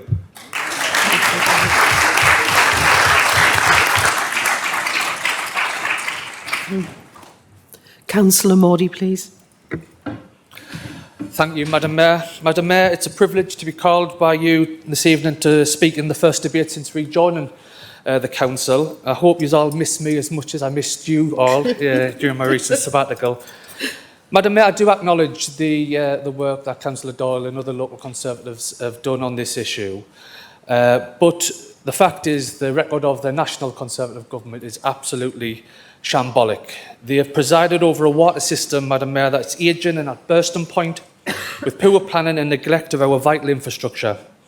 Recent Labour Party analysis has shown that over the last 6 years there have been at least 1,261,498 sewerage events. This means that on average, the Tories have allowed water companies to spill sewage onto our beaches and into our waters every 2.5 minutes. Rivers in England are used now as open sewers. Not one river, including our own, is in a healthy condition, with none meeting the good chemical standards and only 14% meeting good ecological standards. It's no coincidence, Madam Mayor, that since the government's savage cuts to the Environment Agency's enforcement and monitoring work, sewage dumping events have skyrocketed into the millions. In my own ward, the Rivers Trust interactive map, which displays breakdowns of monitored storm overflows, shows that in 2021, raw sewage was discharged into Hendon's natural environment 243 times for a duration of 1,053 hours, or the equivalent of 43.8 days. That works out, Madam Mayor, as 12% of the whole of last year. This Conservative government have allowed water companies to pollute our rivers and coastlines with impunity. Recently, Councillor Scanlon and I held a really successful meeting with residents in the East End who have to suffer because of the Hendon sewage works, effectively turning the East End, parts of Roker, parts of Middle Hendon into a toilet. It absolutely stinks on some days, and all we get is, "I'm sorry, but we weren't able to source the diffusers to sort out the air filtration system," Madam Mayor. It's not acceptable. The residents down there shouldn't have to put up with it, and we need to make sure that this is fixed moving forward. Madam Mayor, this Labour Council has rightly invested significantly in our waterfront assets over the last 10 years. Roker and Seaburn have been transformed with more investment in the pipeline. This has made the Twin Resorts a destination that attracts visitors from across the city, the wider region, nationally and internationally, to come to Sunderland to relax and enjoy what our city has to offer. Madam Mayor, we sit in a building this afternoon that has been a catalyst for a once-in-the-generation transformation of our city centre that will connect both sides of our historic river under the banner of Riverside Sunderland. Regeneration that will bring new jobs, exciting leisure opportunities and modern family homes to the banks of the Wear, rejuvenating parts of the riverbank for future generations. And Madam Mayor, simply put, people should be able to enjoy our city's superb riverside, seaside and areas of natural beauty without having to worry about encountering filthy sewage. Like so much the country is facing, this sewage crisis is conservative prices, Madam Mayor, made in Downing Street that working people are paying for. And Madam Mayor, it doesn't have to be like this, because last year Tory MPs had the opportunity to put a stop to it, but they didn't. Instead, they walked through the voting lobbies to block changes to the Environment Bill that would have progressively eliminated sewage dumping. Instead, the Conservatives have allowed our country to be treated as an open sewer. Labour will end the disgraceful practice by ensuring that there can be true enforcement, backed up by unlimited fines, by ensuring water company bosses are held legally and financially accountable for their negligence, and by toughening up regulations that currently allow the system to be abused. Sunderland deserves better than a zombie Tory government up to its neck in raw sewage. A Labour government will ensure the levers of power to hold reckless water bosses to account and toughen regulations to prevent them from gaming the system. We will clean up our beaches and our rivers by cleaning up our politics and giving the country a government that is on their side. I fully support the amended motion, Madam Mayor. Thank you. Councillor Buick, please. Thank you, Madam Mayor. My speech will be quite short. I think everything's been said. It's always good to see the Labour give a good go at the Tories on anything they can, but that's what it is. So, Madam Mayor, I welcome this motion. I was part of the Planning Committee when Rob Latimer gave an in-depth report to the committee about the sewage being dumped into the North Sea from Whitburn all along the coast to Hendon by Northumbrian Water. Some of the discharge of the sewage was due to Northumbria's water sewage network not being fit for purpose, which still hasn't been addressed. With the addition of thousands of homes being built on greenbelt land, which reduces natural drainage, such as the houses which have been built at Rybe, and I would imagine all the drainage from that will go down and out to sea at Hendon, which nobody wants to see. At these meetings, we were told by planning officers that the sewage network belonged to Northumbrian Water and they could connect to the system wherever they wanted, even if the residents or council complained and objected. In essence, they were given a free hand to do what they want, and they still do. Also at the planning meetings, there was a call for an independent review, which has already been mentioned, of the sewage network. And if I remember rightly, this was about 4 years ago, and I'm sure Councillor Wilson actually chaired one of the meetings or spoke up on it. And in good old Denny style, he says, can we not just get a survey done? And that was 4 years ago. It still hasn't been done. Like I say, this was rejected at the time, still hasn't been done. So I was going to vote in favour of the original motion, and I will for the amendment, and I hope everybody else backs it. Thank you, Madam Mayor. Thank you very much.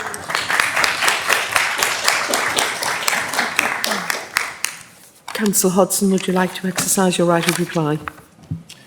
Only to say, Mayor Sunderland, that I'm grateful for the responses from all members of the Council this evening. It's clear that we're all aware of the duty of care that we have over the ecological environment of the city, over the rivers and seas and the coastline. It is our responsibility as councillors. We have to do something about it, so I hope we can pass this motion and amendment unanimously. The Lib Dem group will support the amendment. Thank you. Thank you very much. Councillors, are we agreed on the amendment? Agreed.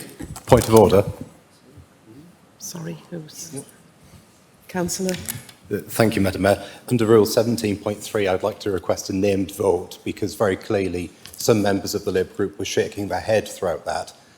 Well done, Michael, for the early rebellion, but I think we do need to check everyone does agree. That's fine. Thank you very much. Are you happy with an electronic vote, Councillor Mullen? Yes, thank you. on the amendment. So members, this is a vote on the amendment. So if the officers could let us know when the voting system's ready, please. What do you do? Enter the meeting. I did that. So members, ready to take your votes now, please. If you could use the electronic voting system. And please check that your vote has been recorded. Are we a yes? Is this the support in the amendment? Hang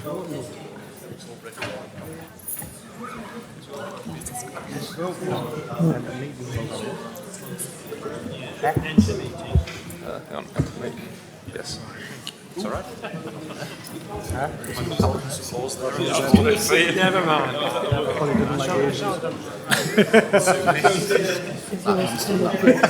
I can't be honest. There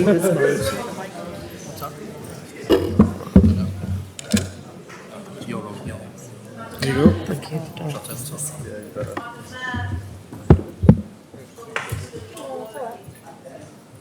Okay, thank you. We have other members who are having problems with their system. Thank you. If any members are having difficulty voting, could they raise their hands, please? I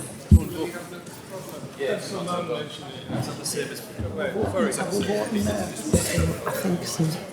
We'll wait till everybody's ready, I think. If you click on that, it moves the screen along. Thank you. So, yes.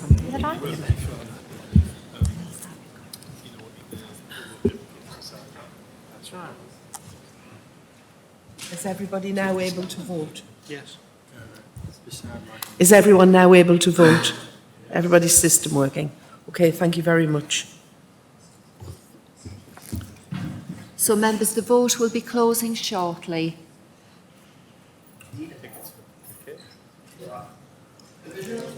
So if the vote could be stopped now, please.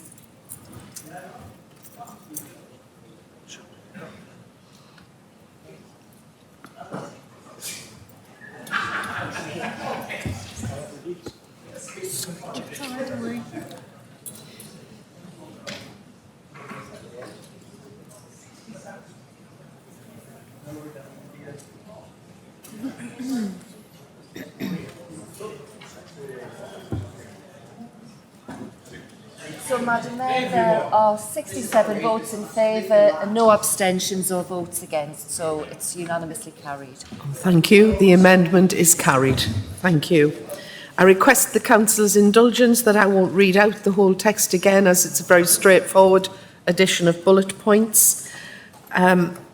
Does any member wish to comment further on the new substantive motion? Councillor Doyle, Councillor Mullen, Councillor Gibson. So, Madam Mayor, the speakers on the new substantive motion are Councillors Doyle, Mullen and Gibson. Thank you. Councillor Doyle, please. Thank you, Madam Mayor.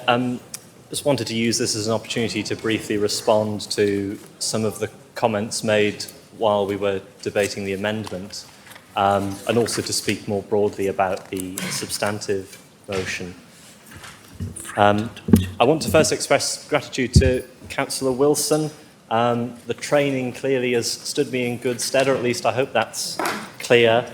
And I really do appreciate the constructive and collegiate tone in which he made his comments, and his support throughout the last 2-3 years campaigning on this issue has been invaluable. To Councillor Mordy's point, I don't think this needs to be a political issue. In the North area, we've managed to work on a cross-party basis, and that's something I'm very proud of. We've managed to put our political differences aside and come together for the good of the city. I would point out that the last public inquiry held into the sewage network at Seaburn, Hendon and Whitburn was about 20 years ago when a certain Tony Blair was Prime Minister. And nothing happened actually since that public inquiry. This is an issue with a long and rich history, and I don't think we're doing ourselves any favours by engaging in political mudslinging I want to thank Councillor Malcolm Bond for his support with the letter that I referenced in my speech, and also for his work on this motion. And similarly, my thanks to Councillors Hodson and Haswell for putting it together and proposing it. And thank you, of course, Madam Mayor, as well, for your support on the North area, and the kind words earlier were very much appreciated. Thank you. Thank you. Councillor Mullen, please. Thank you, Madam Mayor. This will be very brief, and I apologise to the leader for the barb earlier. I was a member of the planning committee several years ago that voted to have the independent survey of the sewerage network, and I just remind colleagues who are on there that we were invited to vote for development on the basis that that would come separately, and it shouldn't form part of our considerations when thinking about the different housing developments, particularly as they were in full at that time. And we were strongly supported by the then chair of the committee, former councillor Julia Jackson, and I think because of that support, she was clearly taken in front of the Politburo and no longer was the chair of planning in the following year. Clearly, she'd stepped out of line. So I think that supporting this isn't just the right thing to do environmentally, but because it is what we as councillors were promised several years ago, as Michael Hartnack said. Thank you. Thank you, Councillor Gibson. Thank you, Madam Mayor. Colleagues, the root of the problem is lack of investment. A comparator between England's privatised water companies and Scotland's publicly owned system. Average investment levels in Scotland are 35% higher than in England. Now, the big problem is in England, the average over the water companies, about 95% of the profit is siphoned off to shareholders, not reinvested. And that raises the question, who are the shareholders in Northumbrian Water? Well, I did a company house search of this entity, and here are the results. If anyone wants to see them, I'll be delighted to pass them on. It's a Russian doll type structure, one doll inside another. Now, Northumbrian Water shares are 100% owned by Northumbrian Water Group, which is a holding company for a whole network of companies. Its shares are in turn owned entirely by 4 companies who I've got the details of here. Now, of these 4 companies, one is registered in Bermuda, a tax haven. The other 3 are registered in Hong Kong, and all 4 of them are owned by a very interesting company, which is called CK Infrastructure Holding Limited, registered in Hong Kong. Hong Kong is itself a tax haven. Now, it's a tax haven of a very, very unique kind. Essentially, if you're domiciled in Hong Kong and your profits outside Hong Kong are repatriated to Hong Kong, the result is you don't pay a single penny in tax in Hong Kong. It's a great system for shareholders, so if anyone here has got a few million they want to invest and can afford to move to Hong Kong, great. Now, what I'm trying to say essentially is I'm not against foreign investment. Foreign investment in the UK has been a good thing. Think in terms of Nissan, which has brought a great deal of benefit to us. But this is one case of foreign investment, I'm afraid, where it's not the case. And if this modest measure, which the Council has proposed, fails, well, we may have to look at something more drastic, such as plugging the shareholders' dividends. So that's it, Mrs. Mayor. I've said my piece. Thank you very much. I'm sorry, Councillor Wilson, we need to move on. I just wanted to clarify if non-payment of taxes in Hong Kong was the same as like a non-dom status. Yeah, thank you. Can I now ask us to agree the new substantive motion? Thank you.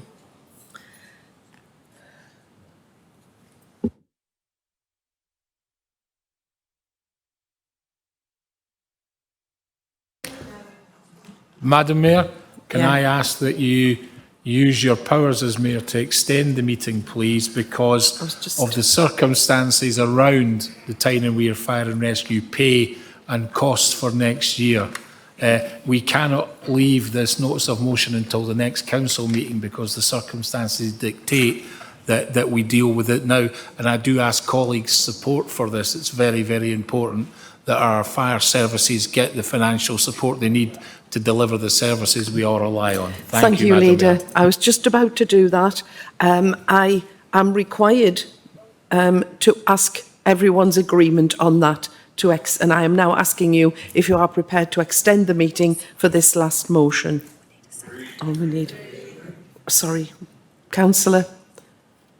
I just want to ask Mayor Sunderland, if possible, could we keep perhaps the number of speeches to a minimum? Certainly no more than one from our group, and perhaps from the other opposition groups would be sensible in the context. Thanks. Thank you. Councillor Hodgson, sorry, Madam Mayor. Sorry, yes. I was going to just say we will have two speakers, the proposer and the seconder will be briefer than the proposer. Okay, when with this motion, there is an error in the version on the agenda. We have had copies of the correct version printed out and are being circulated to Excuse you. me, Miss The slides Madam are Mayor. already corrected. Sorry. Sorry, I'll now leave the meeting, but Yes. I do thank Councillor Ty for bringing this to Council. Thank you. Thank you very much, Councillor Buick. Okay, is it all dished out now? Yes. You all have your new copies? And the, yes. Okay, it's going to be on the big screen, or you can't see that either. Okay. It will be read out so you can hear it. Thank you very much. We will now deal with the notice of motion, which is the subject of protecting Tyne and Weir Fire Service, and I call upon Councillor Ty to read and move the motion.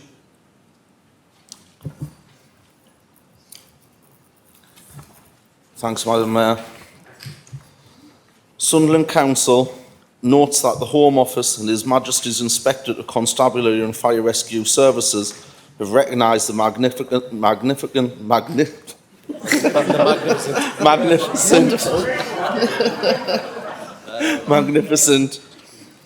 work Tyne and Weir Fire and Rescue Service carried out to support the country's response to the COVID-19 and the work it does to protect the local community and business from fire risk. That challenge has been made all the more difficult by the impact of global and national economic factors in recent months and have far exceeded the inflationary assumptions within the current budget and financial plan approved in February 22. Council notes that Tyne and Weir Fire and Rescue Service is committed to facing these challenges positively and constructively. However, Council recognises the real current impact of inflation on the ability to deliver much needed services for local people and businesses, including in Sunderland.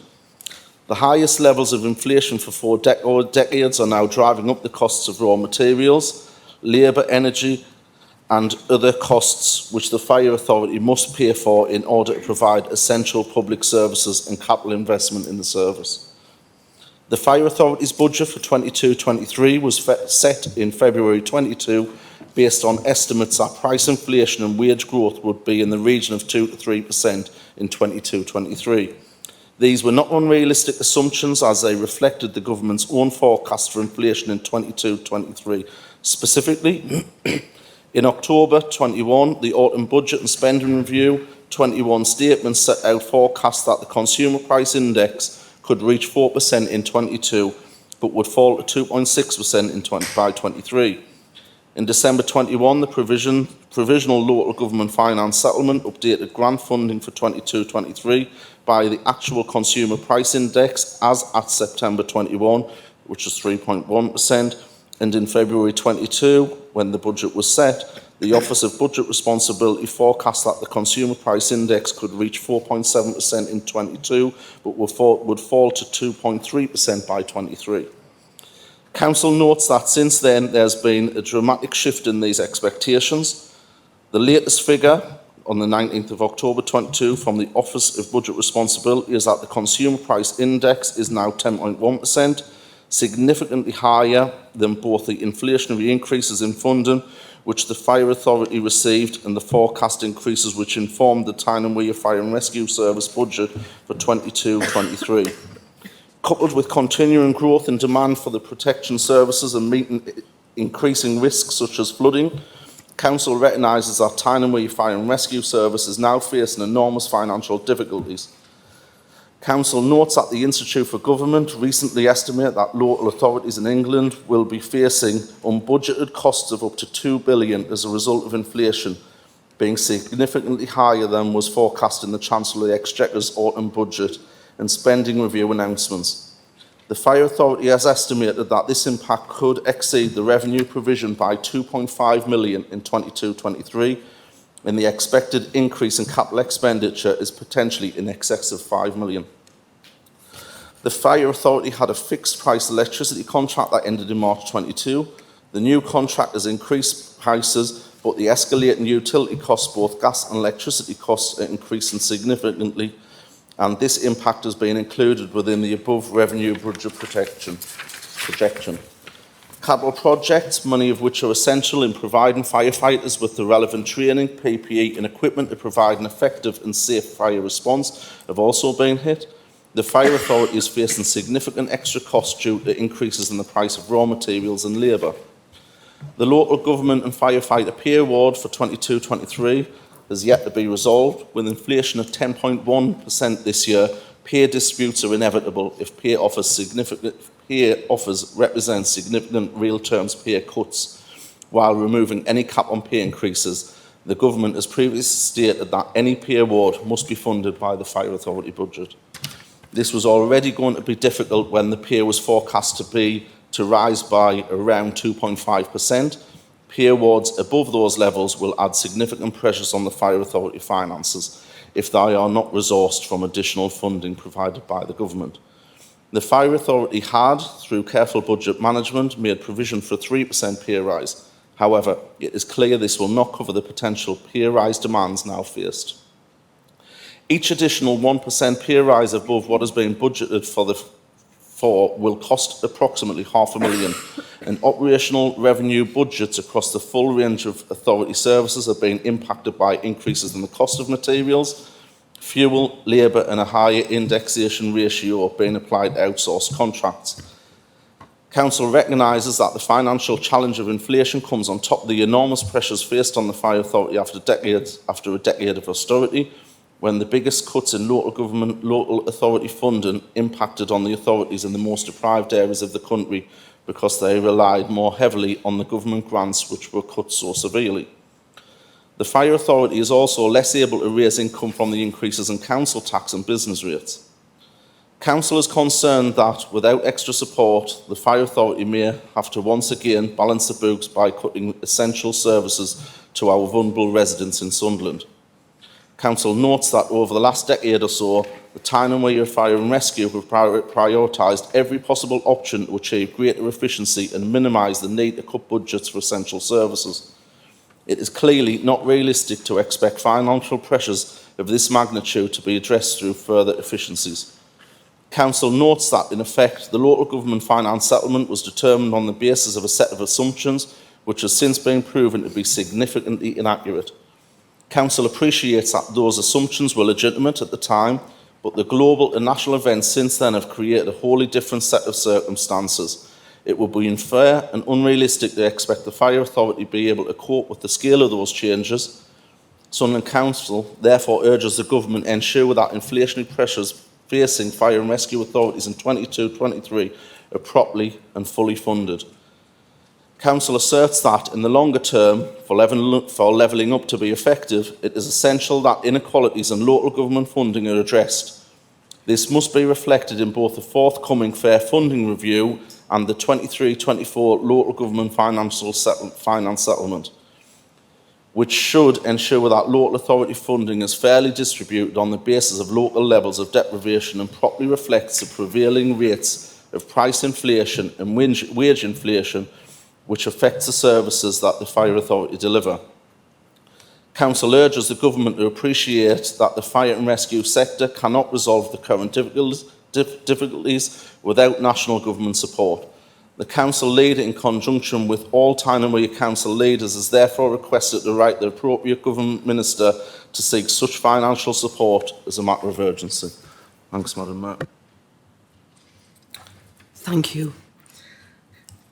Councillor Usher, you must second the motion.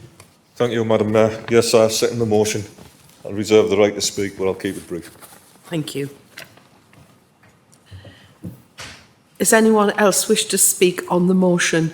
And, all right, sorry, Councillor Tide, you wish to, you've just been very lengthy for you. If you wish to speak on the motion, please. Madam Mayor, I would get shot if I had a motion as long as that and then decided to speak. The whole idea was to get as much into the motion as possible.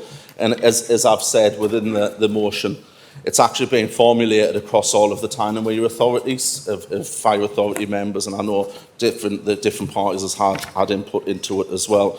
The one thing I would just add, Madam Mayor, that is different from what we included at this, so new information that came to hand just yesterday morning, and colleagues may have already seen that the Fire Brigades Union have rejected the employer offer of a 5% pay rise.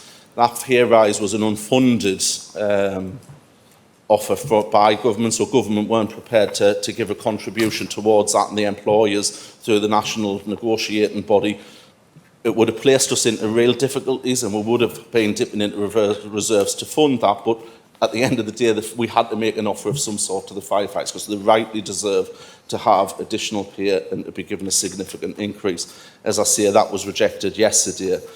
Also yesterday, and this may come as a surprise to some colleagues, as Chair of the Fire Authority, I was notified by Home Office that the intention of government is for a suggestion to use the military soldiers to take on the role of firefighters during any strike action. Hence why I asked the leader to say this needed to be discussed today, because the ballot is going to be from the 23rd of November into December by the FBU. Now, you wouldn't believe, Madam Mayor, that I actually received that notification yesterday from Home Office to myself and the Chief Fire Officer that actually give us until today to respond, hence why we need to talk about this now. My decision, in line with the Chief Fire Officers, is to refuse to use the military during that.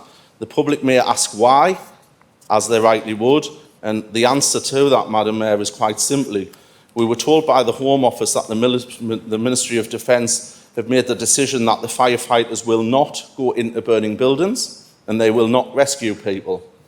They also told us that we have to pay out of our own authority's budget £4,000 for every soldier it provides.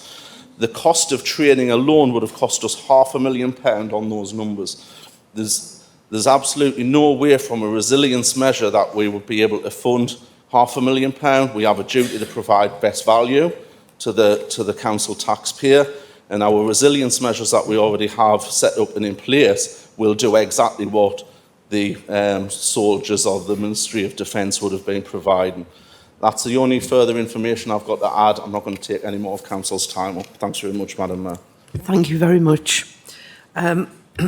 Before I ask anyone else if they wish to speak, I would remind you that I will be strictly holding you to the time span that you are allowed because of the lateness of the evening, and take into account Councillor Hodson's request. Please only speak if you have something to add to what we have already heard. Thank you very much. Anyone else wish to speak on this motion? Councillor Doyle. Councillor Donaghy. Councillor Donaghy. So, Madam Mayor, the speakers are Councillor Doyle and Councillor Donaghy. Thank you. Councillor Doyle.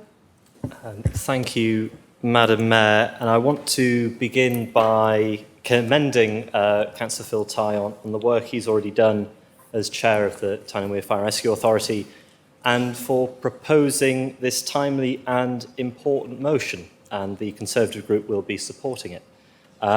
It's been a great privilege of mine to serve on the Tyne and Wear Fire and Rescue Authority since 2020. And over the last 2 years, I've come to appreciate the prudent financial management led by the executive leadership team, and especially the Section 151 officer, that has, as the motion correctly states, minimised the need to cut budgets for essential services. That careful and responsible approach was vindicated when the service was recently rated good by His Majesty's Inspectorate of Constabulary and Fire and Rescue Services. The hard work and dedication of staff and frontline firefighters that helped achieve that outcome must also, of course, be commended, and I'm pleased to see with the late sheet that we're now going to place on record the magnificent work undertaken by the service to achieve that outcome. The motion is right to identify a range of factors responsible for the acute inflationary pressures now being felt across the public sector. Yes, some are domestic and the direct result of the fiscal statement on the 23rd of September. There's no kidding about that. But others are international and related to war in Ukraine and the emergency measures taken in response to the COVID pandemic. It is those international factors that are principally to blame. And thankfully, now that we have relative stability returned to Downing Street, I have confidence that the government is committed to working with the Bank of England to bring inflation under control. There is obviously going to be significant focus on tomorrow's autumn statement, and I hope sincerely that the Chancellor makes good on his promise to introduce fair and compassionate measures that will restore market stability while still protecting the most vulnerable. And for the avoidance of doubt, I believe that that fairness and compassion must extend to our blue light services. Fire authorities, particularly those in the North East that do not enjoy a high council tax base, are no exception. I would also like to take the opportunity now to repeat and build on the comments I made at the Fire Authority meeting in October regarding Grey Book pay, and that Councillor Tighe mentioned in his speech. This is, of course, of particular relevance at the moment following news that the FBU has rejected the revised 5% pay increase proposed by the national employers. I personally feel strongly that the Home Office should review its position and consider the release of additional funding to support an increased pay offer up to a defined threshold, as it has done with the police service. The delayed response from the Home Office on this point was disappointing, and for me, this demonstrated really a lack of respect, frankly, for operational and control room personnel. It is essential government acts now to mitigate the risk of strike action, which, despite resilience and contingency planning, would have a devastating effect on our response capability. I should point out in closing, Madam Mayor, that for all his eloquence, it is a shame Councillor Tighe could not have written this motion with some brevity, and indeed his colleagues across the region. I suppose that's never been a strong suit of Labour colleagues. Better to save the essays for speeches, I feel. But even so, we support the motion, and I again want to thank Councillor Tighe for bringing it forward. Thank you. Thank you. Oh, yes. Councillor Donaghy, thank you. Thank you, Madam Mayor. Having spent some time back in 2002 on a Green Goddess in my time as a military, I have a little insight into what the fire brigade go through on a day-to-day basis. Along with my colleagues in the chamber, I'm sure we all fully support, sorry, I've lost my place. With all my colleagues in the chamber, I'm sure everyone fully supports the fire brigade, the men and women who risk their lives on a daily basis, running towards the danger rather than running away from it. All frontline emergency services deserve our full support to carry out their duties in a manner which ensures maximum public safety and the safety of the men and women carrying out their duties. Whilst writing the letter seems to be this council's standard response, could we not generate some much needed funds for the city by ensuring maximum revenue from land deals while assuring value for money for our residents? And while I have the microphone, Madam Mayor, could we take this opportunity to thank all of those responsible for Remembrance Service on Sunday and your very thought-provoking speech as well. Thank you, Thank Madam you Mayor. very much. Thank you. Councillor Usher, would you like to speak now? No, thank you. No, thank you, Madam Mayor. I think it's all been said. Thank you very much. Councillor Tai, the right of reply. Yeah, just to thank Councillor Doyle and the rest of the Fire Authority members on the Labour side as well. And I take on board your final comments. I actually thought you had been consulted and spoken to, so my apologies if that never happened from the opposition group. I take they haven't spoken you, and my apologies for that. I'll make sure that I do have some stern discussions with them when I get out of this meeting. Because the whole idea, I think you can see from the writing of the motion, is to have cross-party support, to not play the political bashing game on something as important as blue light services. And just on that basis, thanks very much for the comments. Thank you very much.